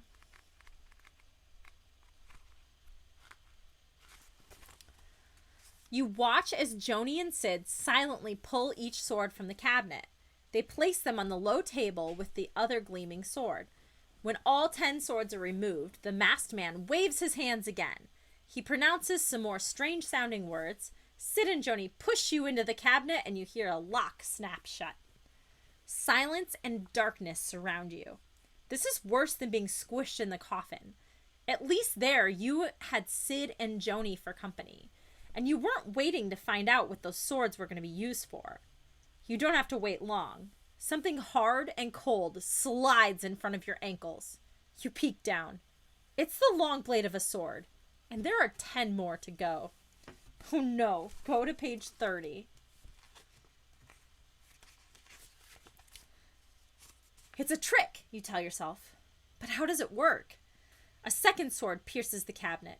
Without thinking, you lift your foot and step onto the sword as it slices through to the other side. Somehow, it manages to hold your weight. That's it, you realize. I have to step on each sword as it comes through the cabinet wall. It's difficult, but you manage to keep your balance as you climb on top of each sword that slides into the cabinet. By the time the final sword is pushed through, you are crouching in a tiny space at the top. Now what, you wonder? When the swords are slowly pulled out again, as each sword slides out, you place a foot on the sword below it. Finally, you're standing again at the bottom of the cabinet. The door flings open. Excellent, the masked man congratulates you. Such good work should be rewarded. What is it you want? We want to get out of here, you tell the masked man. How do we escape this crazy place? The masked man gazes at you sadly. I'm sorry, but I can't tell you that. Turn to page 50. I can't tell you, the masked man continues, but I know two people who can. He snaps his fingers, and Joni and Sid awaken from their trance. They glance around, dazed. What happened? Sid asks. The masked man is going to tell us how to get out of here, you explain. Good, Joni says, because the sand in the hourglass has almost run out. You hold up the tiny hourglass. It's still on the rope around your neck. You had forgotten about it. But Joni's right. There's very little sand left. You're down to minutes now. Who can tell us the way out? You ask the masked man. You can ask Mr. Knowledge, he tells you. He knows everything, and he answers all questions. The masked man picks up a piece of rope and throws it into the air. The rope stiffens and then rises up to the ceiling and disappears into darkness. Mr. Knowledge is performing up there, he says, waving at the rope. Or you can ask Mr. Cardsharp, or Miss Cardsharp. She would know the way out. She's playing cards right now. If you want to meet Mr. Knowledge, climb the rope to page 97.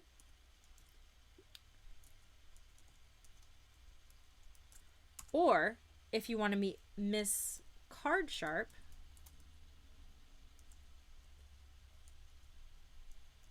if I can type it, choose option 2 to go to page 82. The poll is on. Did you guys see my wonderful, magnificent, giant cards? Let's do a trick. I don't know how to do card tricks, and these cards are unruly. I can't even shuffle them because they're too big. I tried to shuffle them, and there's no way to do it without giant hands. I'm just here like trying to do anything. Pick a card, any card, you guys. Look, I'm a card bunny. I don't know, they're everywhere. It's fine. Everything's fine. I got it. I'm so good at magic tricks.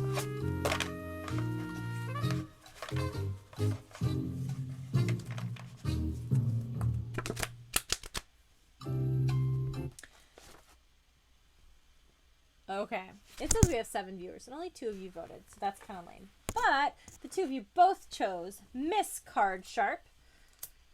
We are going to page 82 to meet her.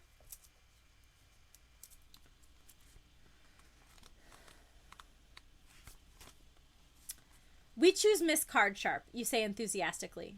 I love playing cards. I'm a champion. At what? Joni asks. Go fish.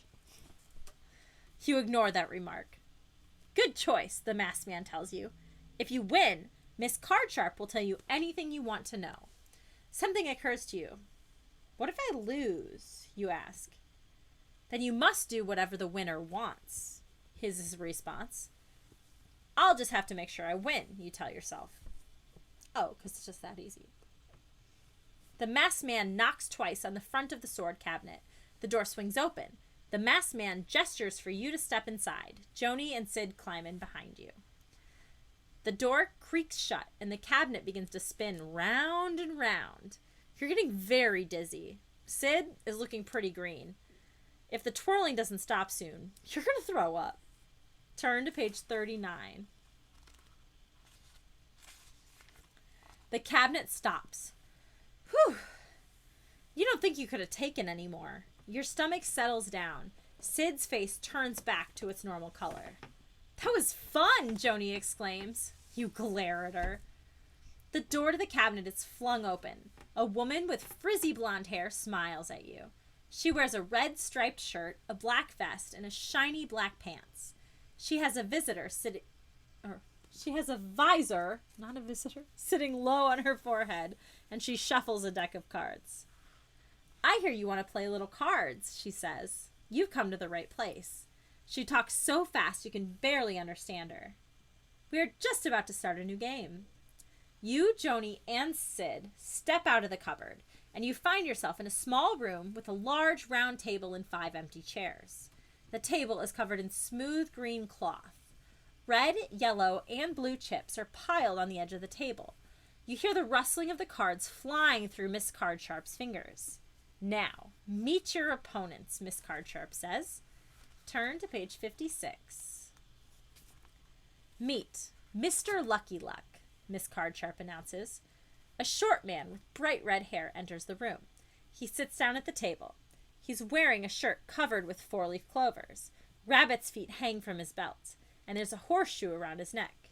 Meet Miss Nine Lives, Miss Cardsharp shouts. Meow, says a tall woman. She's dressed like a black cat. 2 cat ears stick up on either side of her head. Meet Mr. Rambler Gambler. A tall man in a sparkling gold suit walks into the room and takes his seat.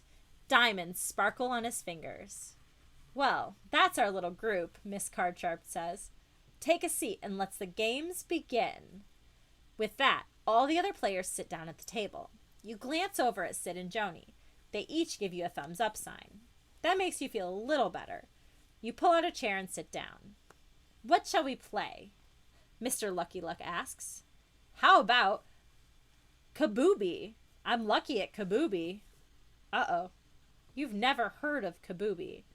What if they only play games you don't know? Turn to page 45. Why don't we play draw, you manage to say. You usually do well at draw, and it's safer than trying to play a game you don't know. Everyone seems to like the idea. Miss Cardsharp does some fancy shuffling. Then she takes a card from the middle of the deck and places it on the table in front of her. She passes the deck to her left.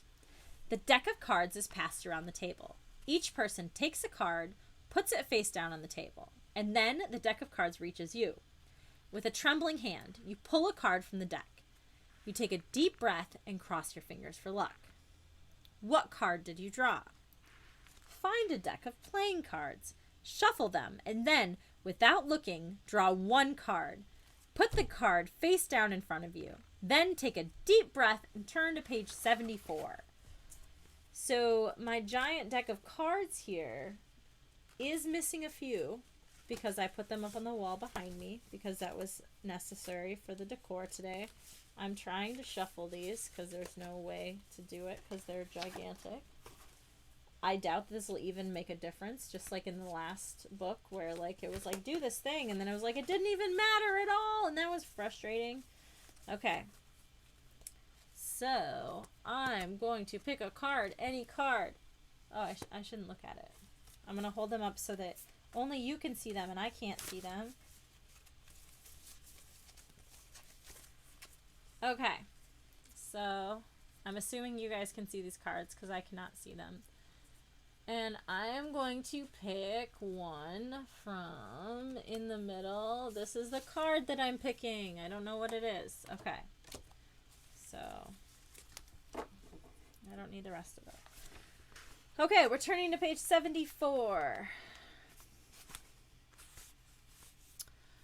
Butterflies dance in your stomach as everyone at the table turns over their cards.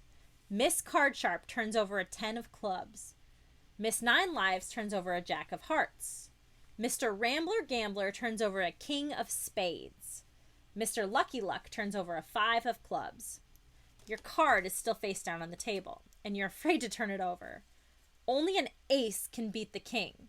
If you win, Miss Cardsharp will have to tell you the way out. If you lose, you have to do whatever the winner says. Turn over your card.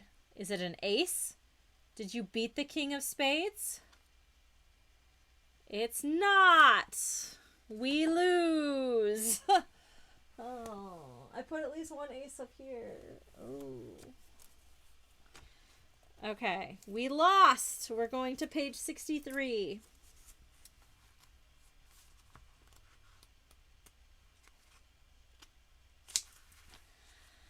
You lost. Your card doesn't beat the king of spades.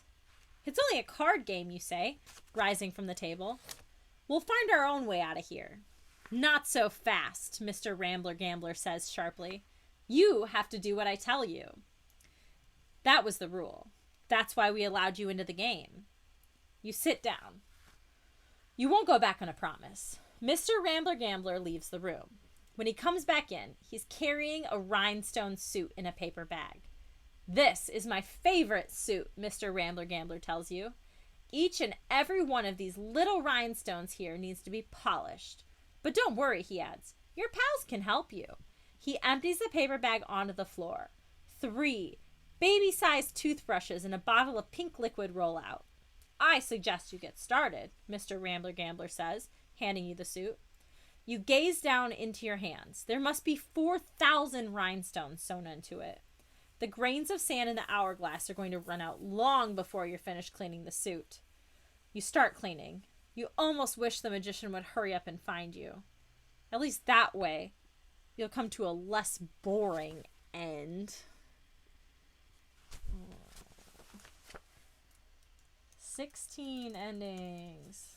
That one was like, the like pun-ishness was better, I guess. It wasn't great. Okay. So let's assume we pulled that ace out of there that we needed on 104 to win the game. That's it. Or this is it. You can't stall anymore. Everyone is waiting for you to turn over your card. You can't look. You flip over the card with your eyes closed. You hear loud gasps at the table. Hooray! You hear Joni shout. You did it, Sid cheers.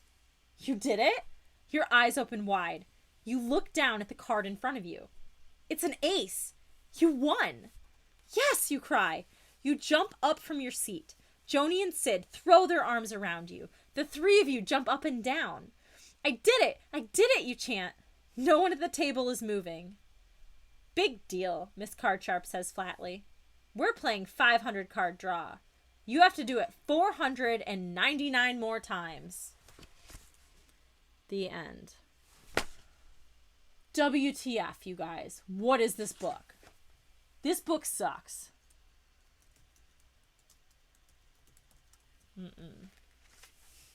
I'm leaving a bad review on, I don't know, anywhere I can leave a review.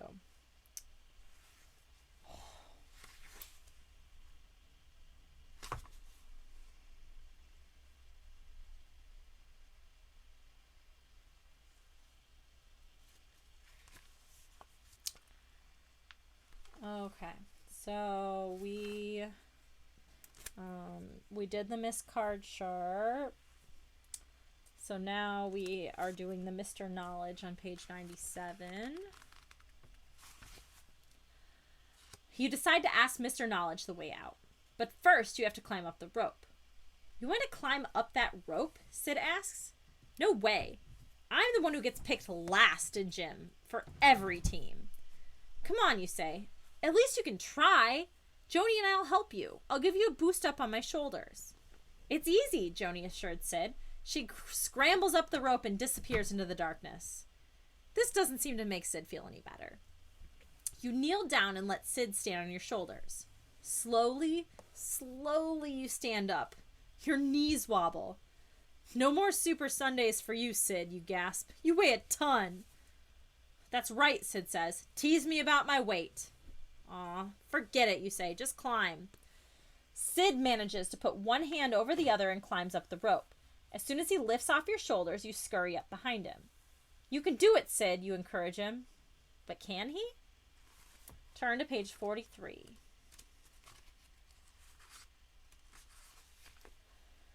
As you near the top, you check the sand in the hourglass. Not much time left. You give Sid one last shove. He falls forward over the edge of the opening in the ceiling. You pull yourself up and over, flopping into the floor beside him. No time to rest, you tell the others. The sand is almost run out. We've got to find Mr. Knowledge. As soon as you say, Mr. Knowledge, lights flash on. You're standing in the back of another theater. A drum roll announces that the performance is about to begin. You, Sid, and Joni quickly find empty seats. A man in a dark brown suit walks on stage. He pulls on his thin mustache. And peers at the audience. Ask me any question, he says. I know all the answers. I am Mr. Knowledge. What's a hen weigh? Someone shouts from the audience. Do you know? We are getting close. The poll is, what's a hen weigh? If you know, we choose option 1.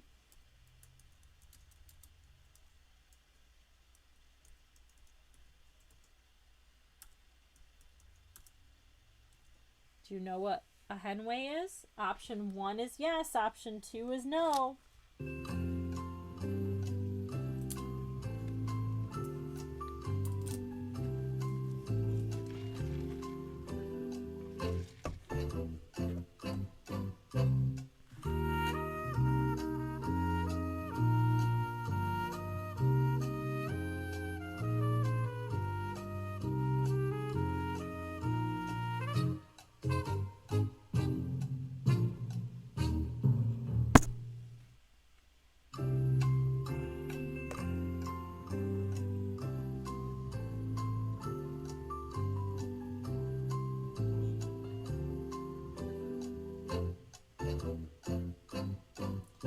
We still have maybe 15 seconds left to vote. Option 1 is yes, you know what a hen weigh is, or 2, no, you don't know what a hen weigh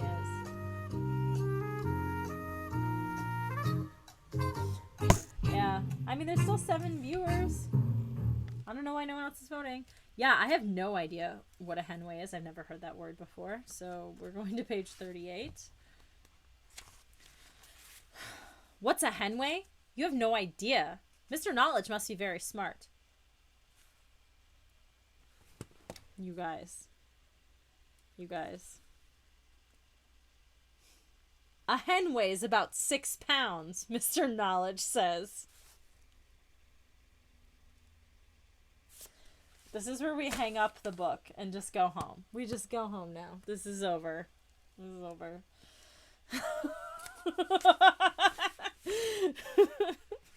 You groan. That old joke. How do you get to Carnegie Hall? Someone asked from the audience. Practice, practice, practice, Mr. Knowledge answers. Why did the chicken cross the road? Someone shouts. Why do firemen wear red suspenders? Another person calls. You turn to Joni and said, these are just stupid old jokes, you say. I don't think Mr. Knowledge will be any help to us. Agreed, says Sid. Let's check out Miss Cardsharp. You, Joni, and Sid find a side door and sneak out of the auditorium. The door opens into a small room. The only furniture is a round table with 5 empty chairs placed around it.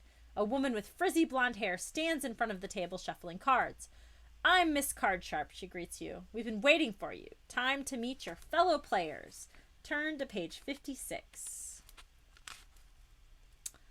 And it's a time loop. I think that's only our second time loop.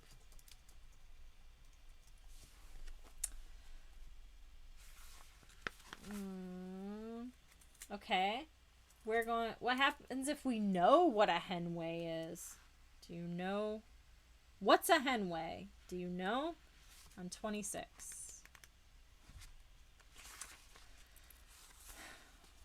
What's a hen weigh? Mr. Knowledge repeats the question. You can't help yourself. A hen weighs about 6 pounds, you shout from the audience.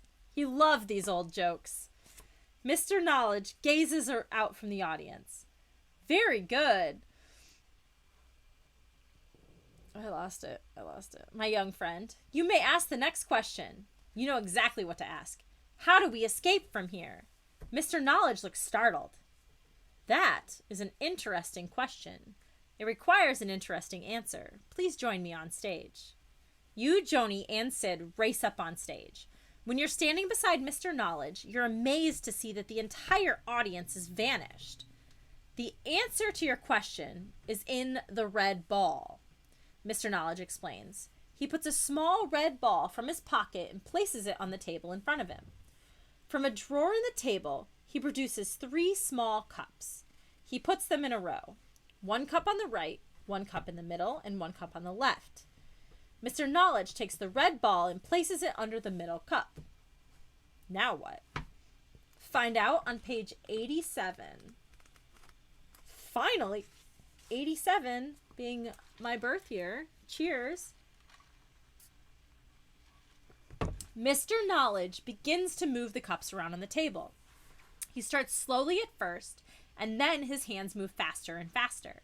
He switches the middle cup with the right one, and then he moves the left cup to the middle of the other two.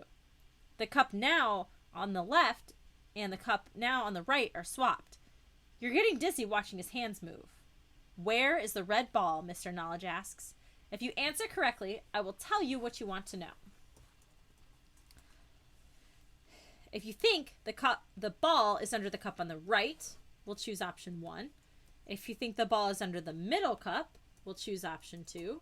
If you think the ball is under the left cup, we'll choose option 3. Okay, you 7 viewers, we need more than 2 votes here. This is just not going to work. Let's get some votes.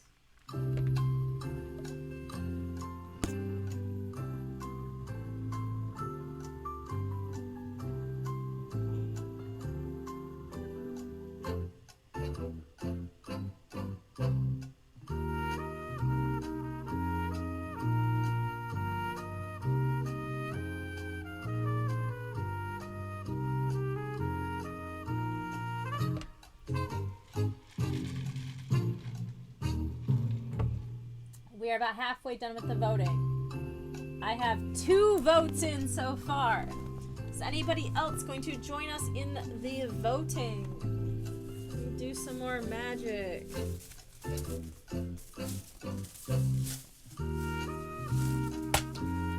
it look cool when I do that? Hold on.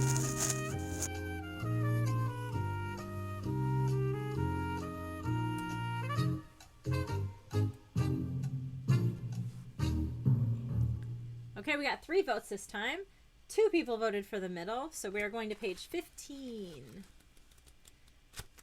Thank you for your continued participation in this sucky book, you guys. I appreciate you. So you think the ball is under the middle cup. Wrong. You can have another chance to guess again. This time, pay attention. Keep your eye on that little red ball. Turn to page 26.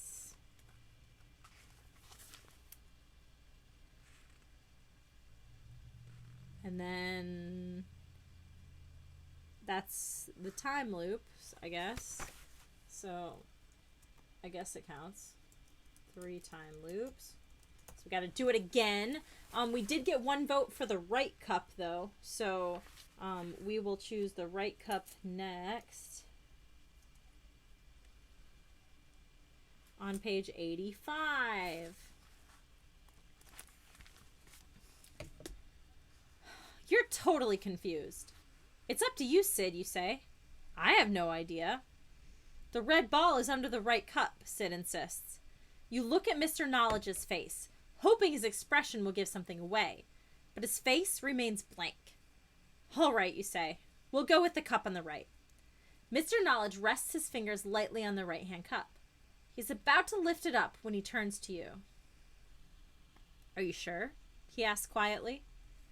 This is torture. Of course you're not sure. But you don't feel any more sure of any of the other cups. You can't wait any longer. The right cup, you shout. Let's just get this over with, you think. The cup on the right is slowly lifted. Did you pick the right cup? Find out on page 10. The red ball. It's not there. You lose, Mr. Knowledge announces. Not so fast, Joni demands. The game is not over yet. You have to show us what's under the other cups. Do not, Mr. Knowledge sneers. Do too, Joni insists, or else you'll be known as a cheater. You grab the middle cup and lift it up. No red ball. Sid picks up the left cup. Nothing. You've been tricked. Cheater, Sid yells. You and Joni join in, chanting, Cheater! Cheater! You point accusing fingers at Mr. Knowledge. Grr, murk. Awful sounds burst from Mr. Knowledge's mouth. His hair turns gray and stringy. He grows at least 2 feet.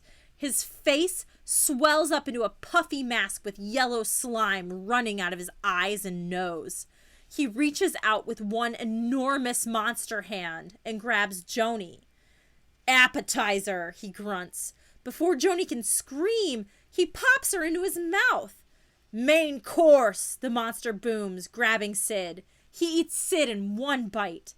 Dessert, the monster says, reaching for you. You guessed it. This is the end.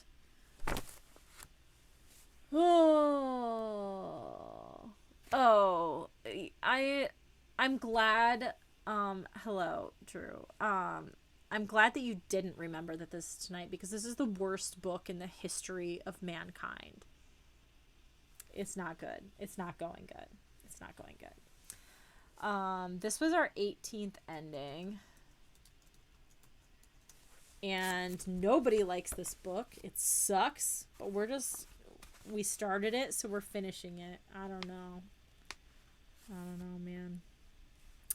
Okay, so for the ball game, there's one more. We did not choose the left cup yet. We're going to 73 to see what was under the left cup.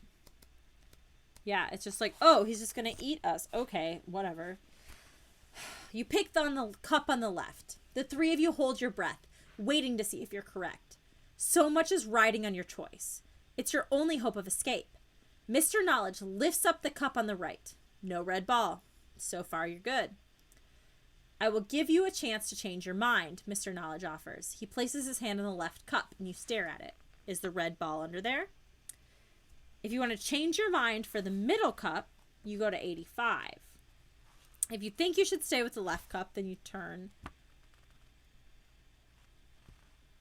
to 62.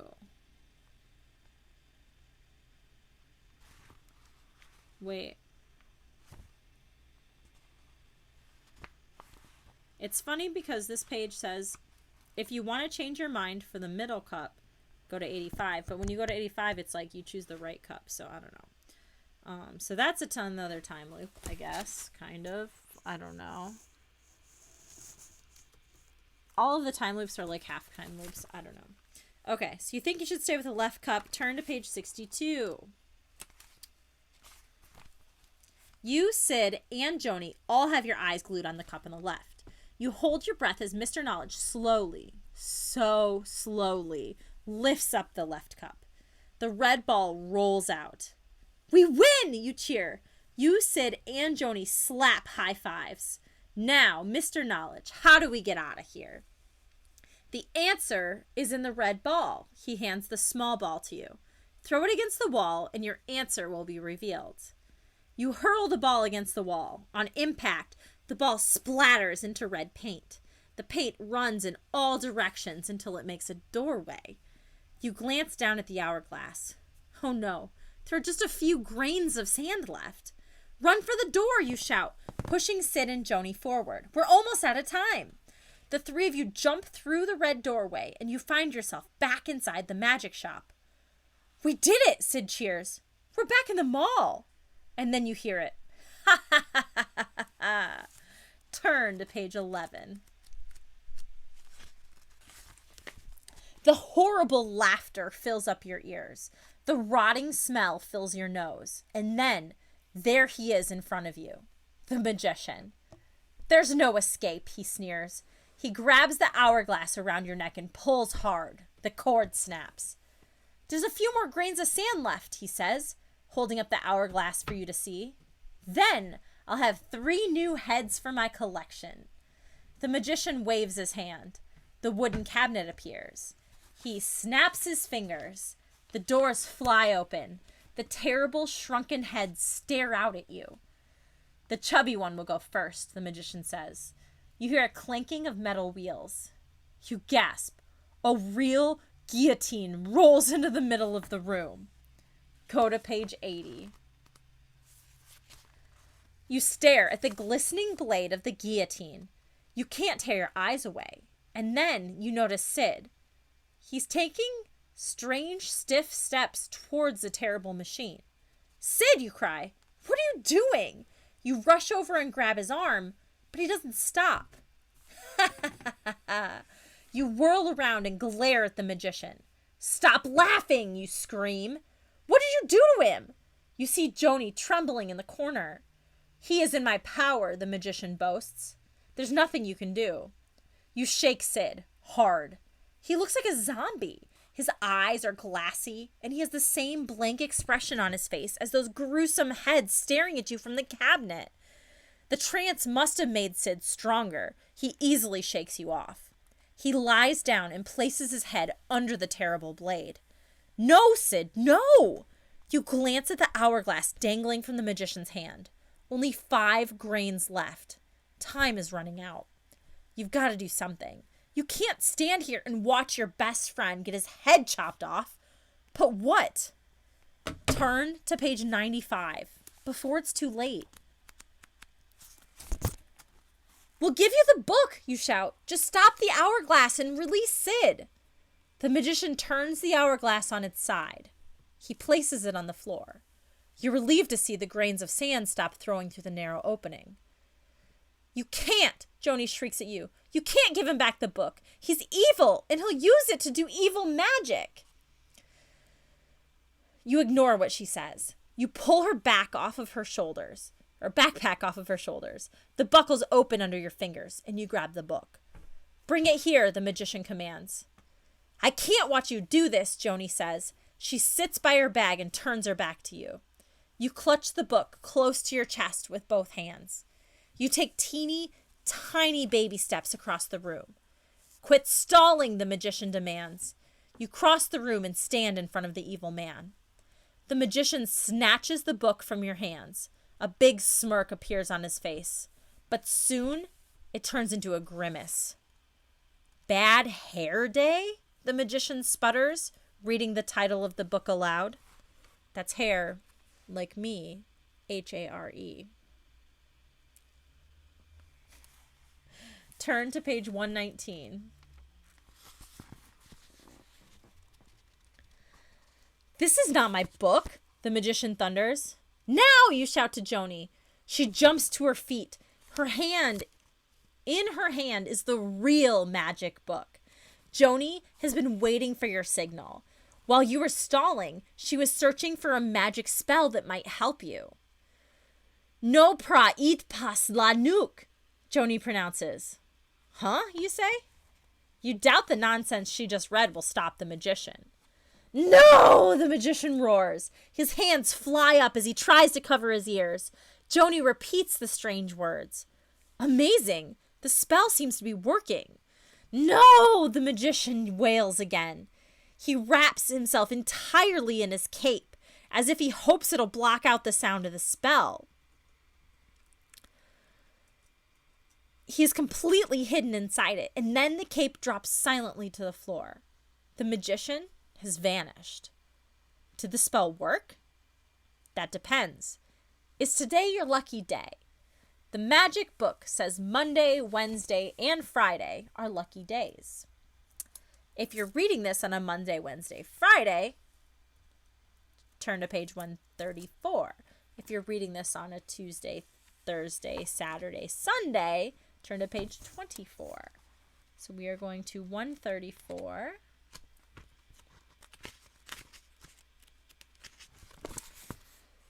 This is your lucky day. As soon as the magician disappears, Sid wakes up from his trance. He and Joni race for the door. You stand over the cape, staring at it. It's strange to think how frightened you were, only moments before. And it was this cape that had you so scared. You pick the cape up off of the floor. It's so smooth and silky, you have to wrap it around you. It feels good. You knot the strings under your chin and gaze down at the beautiful fabric. You begin to turn and then twirl, faster and faster. You love the way the cape floats out behind you. Hey, come on, Joni calls from the doorway. Let's get out of here, Sid adds. You turn towards their voices. Puny children. They're nothing before your great power. You know what you must do. You snap your fingers. Behind you, the cabinet door opens. You watch Sid's mouth drop open and Joni's eyes grow wide in terror. Your heads will be perfect for my collection, you tell them. The guillotine rolls farther into the room. You have become the new magician. The end. Damn. Okay, that's like the only thing in this book that's been good so far. Holy crap. Okay. 19 endings. It took that many endings to have a good one, but okay. Whoa. We still have a couple left here. What happens if it's not our lucky day on page 24? Too bad this isn't your lucky day. Oh no, it didn't work. The magician is still alive. But where is he? You eye the crumpled cape. He couldn't still be under there, could he? You creep towards the cape. It's just a piece of fabric, you tell yourself. You try to shake off a feeling of dread, and you move more slowly forward. Clink! Your foot accidentally hits the hourglass that was sitting on the floor. It skitters across the room, stopping in front of the cape. You reach out for the hourglass, but another hand clutches it first. A hand that stretches out from under the cape. The magician's hand. Turn to page 51. You're frozen in fear as you watch the magician's hand grasping the hourglass. Where's the rest of the magician, you wonder? You don't have to wait long to find out.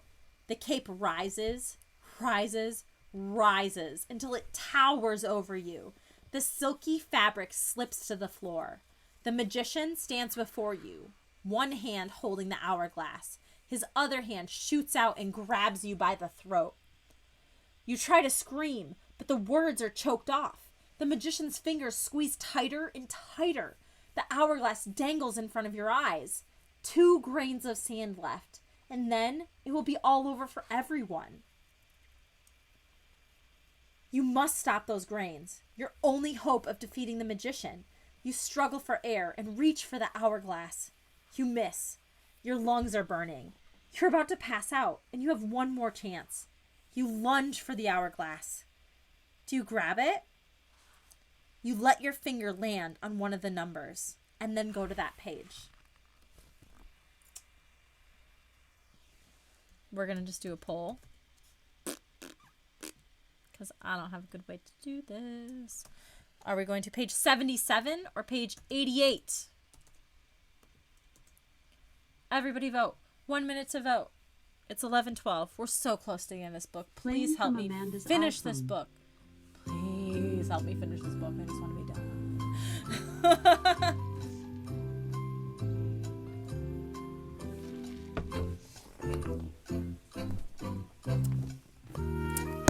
Drew, I don't appreciate that you just sit there and watch your friends' heads get cut off. 1.21 gigawatts. We're not going back to the future here. What are you talking about? What does that have to do with this? Oh, I get it. Never mind. Don't listen to me. All I had to do was think about it for like half a second and was like, oh, duh, obviously. So funny story about that is there was one time when we were in high school and my friend Quinn and I were driving down to Union City to hang out with some of our other friends, and we were running late that day, or I think Natalie was in the car too. There were several of us in the car, and we were running late, and so we were driving and we're like going fast because we're in high school and we're not used to speeding all the time everywhere like we do now. And we're like, okay, we're going to go 88 miles an hour and then go back in time. And we got the car up to 88 and we hit a fucking raccoon. And I was in the passenger seat and I just started crying because I was like, I can't believe we just hit something. And it was like a nightmare for me. So that was my Back to the Future story. So that was cool. It was a tie. Yeah, so that's the thing.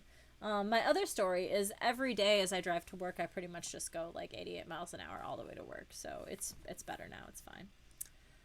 a geese story sometimes. Did a goose hit you in the face while you were on a roller coaster like Fabio? Because that would be an exciting story.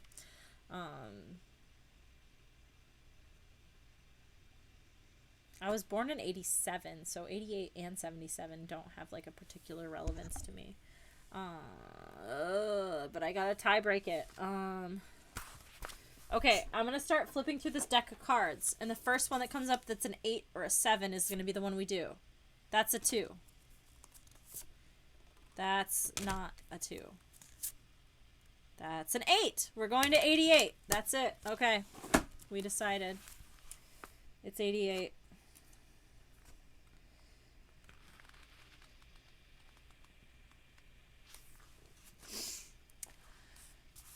You give it all you've got, but your grasp falls just short of the hourglass. Joni, you manage to gasp. Help me! Use another spell! As you slip in and out of consciousness, you hear Joni reading something, but you don't understand the words. Your eyes close. You're about to pass out when you become aware that the room is full of people. You feel the magician yanked away from you. Your eyes flutter open. You can't believe what you see.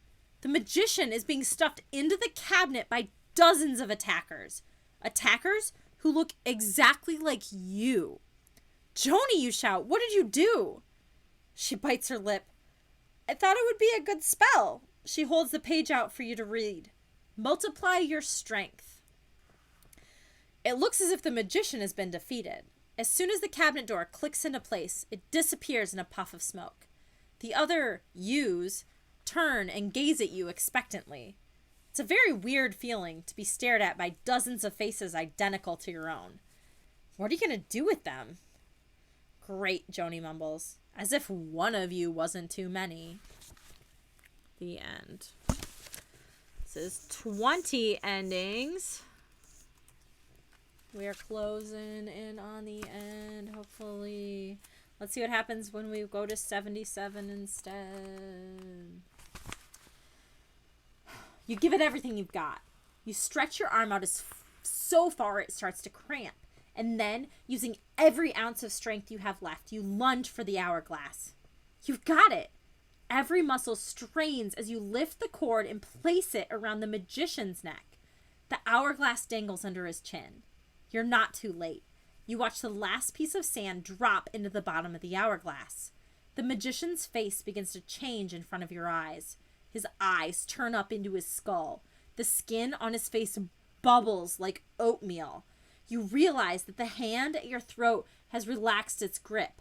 It hasn't let go yet, but you can take deeper and deeper breaths. Air fills your lungs, and you begin to feel stronger. You reach back and swing your fist at the magician's face. The magician's head topples off of his shoulders and bounces around on the floor. Joni screams behind you, but the magician's body still has your neck in a powerful grip. Turn to page 4. How could a guy without a head choke you? But the fingers at your throat tighten their grip. Help me, you manage to choke out. Joni finds a sword on the wall and chops off the magician's arm. You and the arm fall to the ground, and Joni pries the magician's fingers off of your neck. Thanks, you tell Joni. That was close. You stand up and walk over to the head. Yuck, you say, picking it up. You bring it over to the cabinet and place it on the empty shelf. It's over. What's going on? Sid asks. He's sitting on the guillotine. The trance must have been broken when you defeated the magician. It's a long story, you say. And then you notice something. The walls of the shop seem to be dissolving around you. You, Joni, and Sid hurry out of the door. You turn back to see the magic shop has already disappeared. You glance down at the magic book in your hand, and it's fading away to nothing. Well, after a day like today, maybe you're not so surprised after all. The end. 21 endings. Nettings. It's nettings. Okay.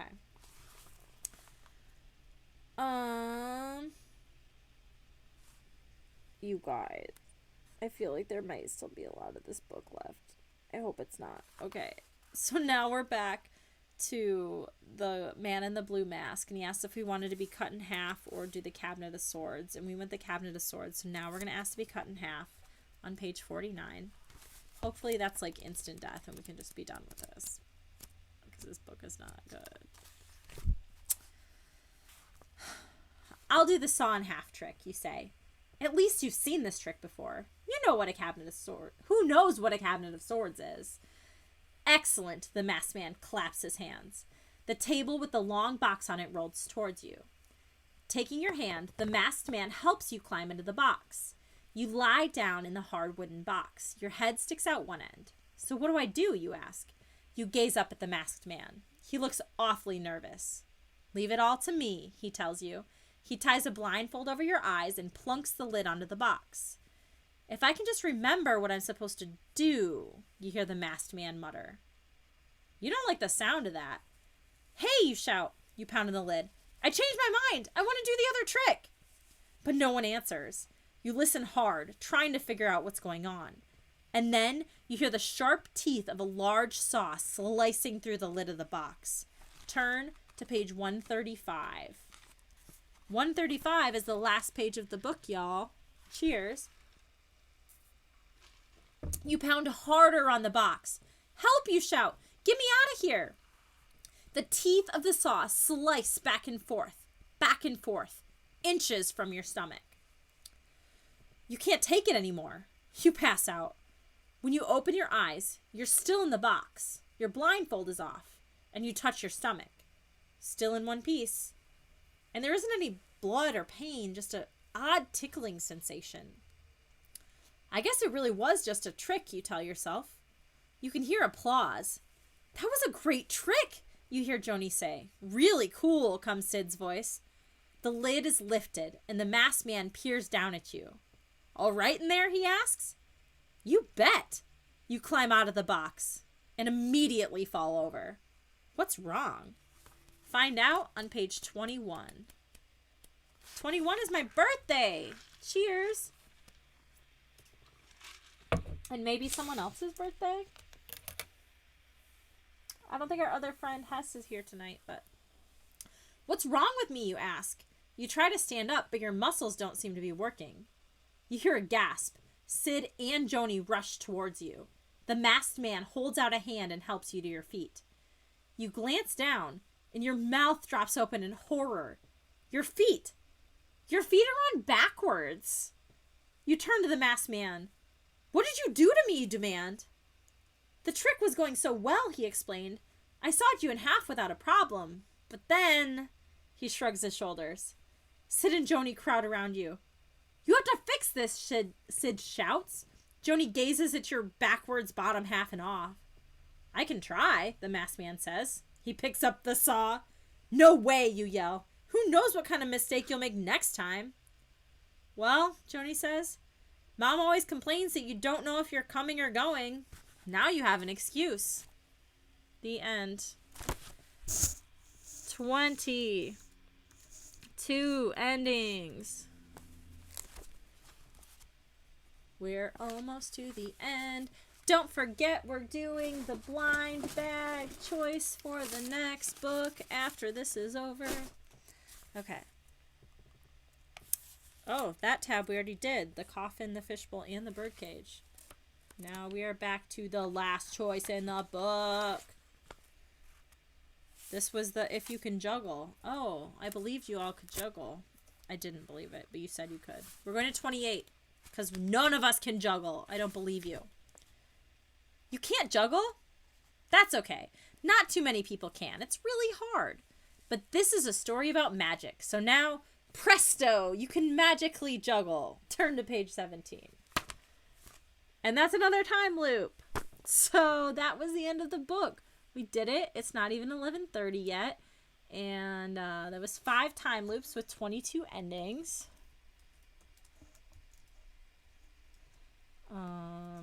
Thank you for everyone that stuck with me. That was not a 5. That's a 5. It says I still have 7 viewers, so we've got some choices to make. That book was probably my least favorite book, but My makeup is so cute. I'm really into it. So, I'm glad I did this book just because I got to do cute bunny makeup. And, I'm the rabbit in the hat, if you didn't get it. Okay, so, here we go. Friends, next week, I have package number 1. I need like a Sharpie. I spilled all of them on the floor. Let me climb under my desk. Can I do it? No, I'm getting up. I'm going around the other way. I spilled all my Sharpies on the floor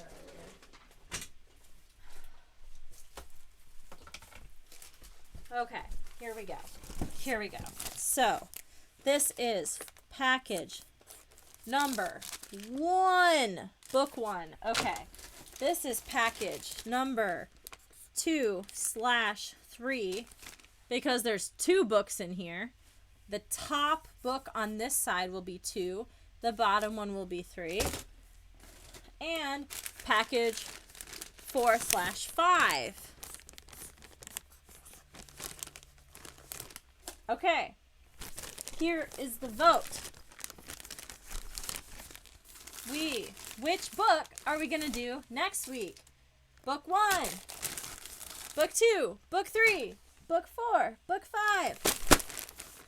I'm going to start a poll. Everyone, please vote.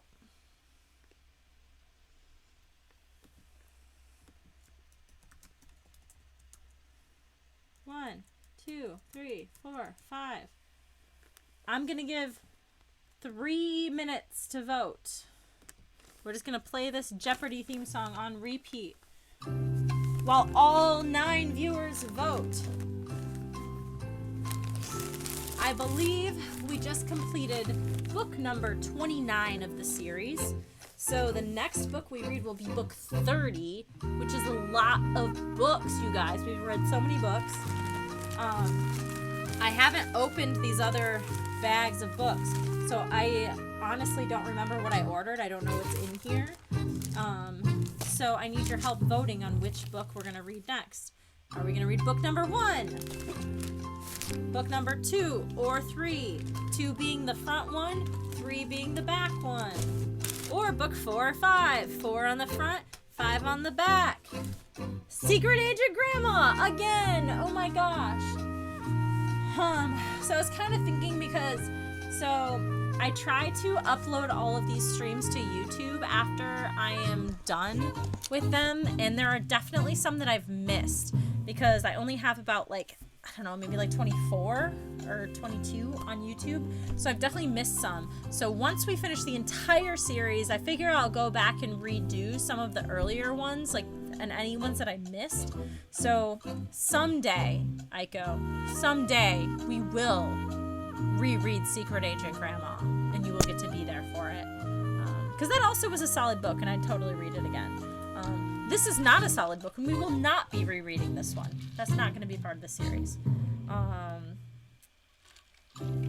So I have 3 votes so far, so I need some more votes in here, you guys.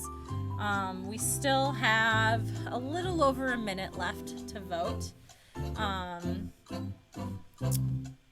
And then we can figure out what book we're going to do next week.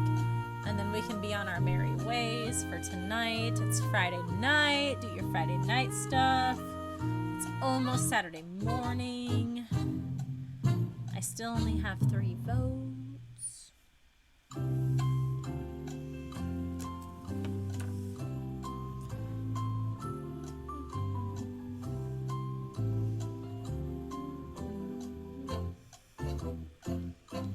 Anybody? Anything? There's still time to vote.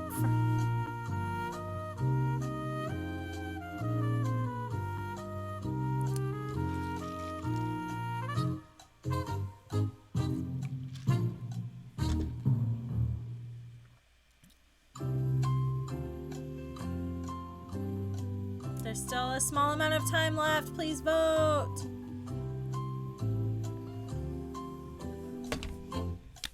Oh my gosh, you just tied it up, you guys. Who didn't vote? Who didn't vote? Okay, whoever that last vote was just tied it up. It's a tie between book 5 and book 3. Wait, You didn't vote on the poll?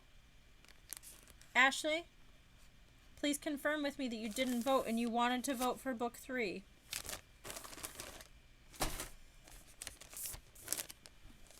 Is that what I'm hearing here? We're gonna find out. She didn't vote. Voting for book 3. You tried, yes. Okay, Ashley, you're supposed to be at my house right now. So, book 3 is... It Came from the Internet. That's our next book, you guys. Next week. It Came from the Internet. I will read you the back of the book.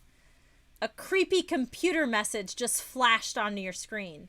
It says your web crawler has a virus, and if you don't get rid of it, you'll catch the virus too. Hey, look out! The web crawler is alive and crawling right out of your computer. It's sinking its fangs into you. Now you've got the computer virus, and it's erasing your memory. Can you find a cure before you forget what's wrong with you? Should you trust a doctor who wants you to eat computer chips and dip? Or should you let a hacker take you on a virtual reality trip to Coffin City? The choice is yours in this scary Goosebumps adventure that's packed with over 20 super spooky endings. Ooh. Oh, you're the monster. You're not the monster. You're not the monster. I'm excited about this book, you guys. Let's eat some computer chips and dip. I know you came from the internet. Yeah, I know. And honestly, I feel like you shouldn't be surprised if there is a book where you are the monster. But just, this is not it.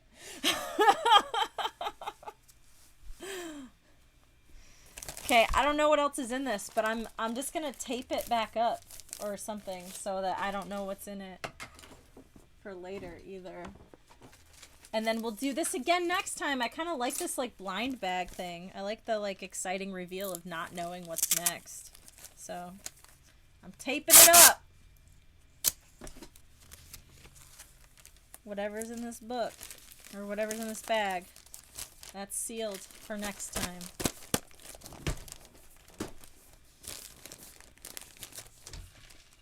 I don't know what I did with the marker. Okay, that's it. We're done. This is the end. It's the end of the line. I feel like I need to like try and do this magic trick one more time. What if I just put this like... Oh no. Don't leave yet. I gotta do this magic trick. I'm just putting this thing in my shirt. Hang on. Let me prepare for this magic trick. Don't mind me. I'm gonna do the thing. I'm gonna do it. I'm gonna do it, you guys. Look at what I did. Ooh, look! Look, I'm so magic! Look at all the magic I can do! With all of the things! Woo! It really is the best magic trick. I'm so glad I made this, and I just want to keep making more. I cut out so many things. I cut these out of little tablecloth scraps from the Dollar Tree, you guys. I put so much work into this. I just work hard on this all the time. So I love you, and I will see you guys next week when we come from the internet. Yes, that's it. It's over. Binks is over here like, why are you throwing these things at me? Because she's just being so cute. Here, you can look at Binks, because I got this on a... Here, look at all my shit everywhere. Binksy. Hey, invisible girl. Are you enjoying the streamers?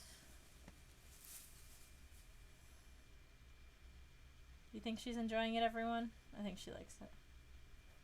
She's fine. She's like, this is just my life now. Okay, we're done here. We're done here. I love you guys. Thank you for supporting me. I will see you next week, and have a wonderful Friday night / Saturday morning. Bye.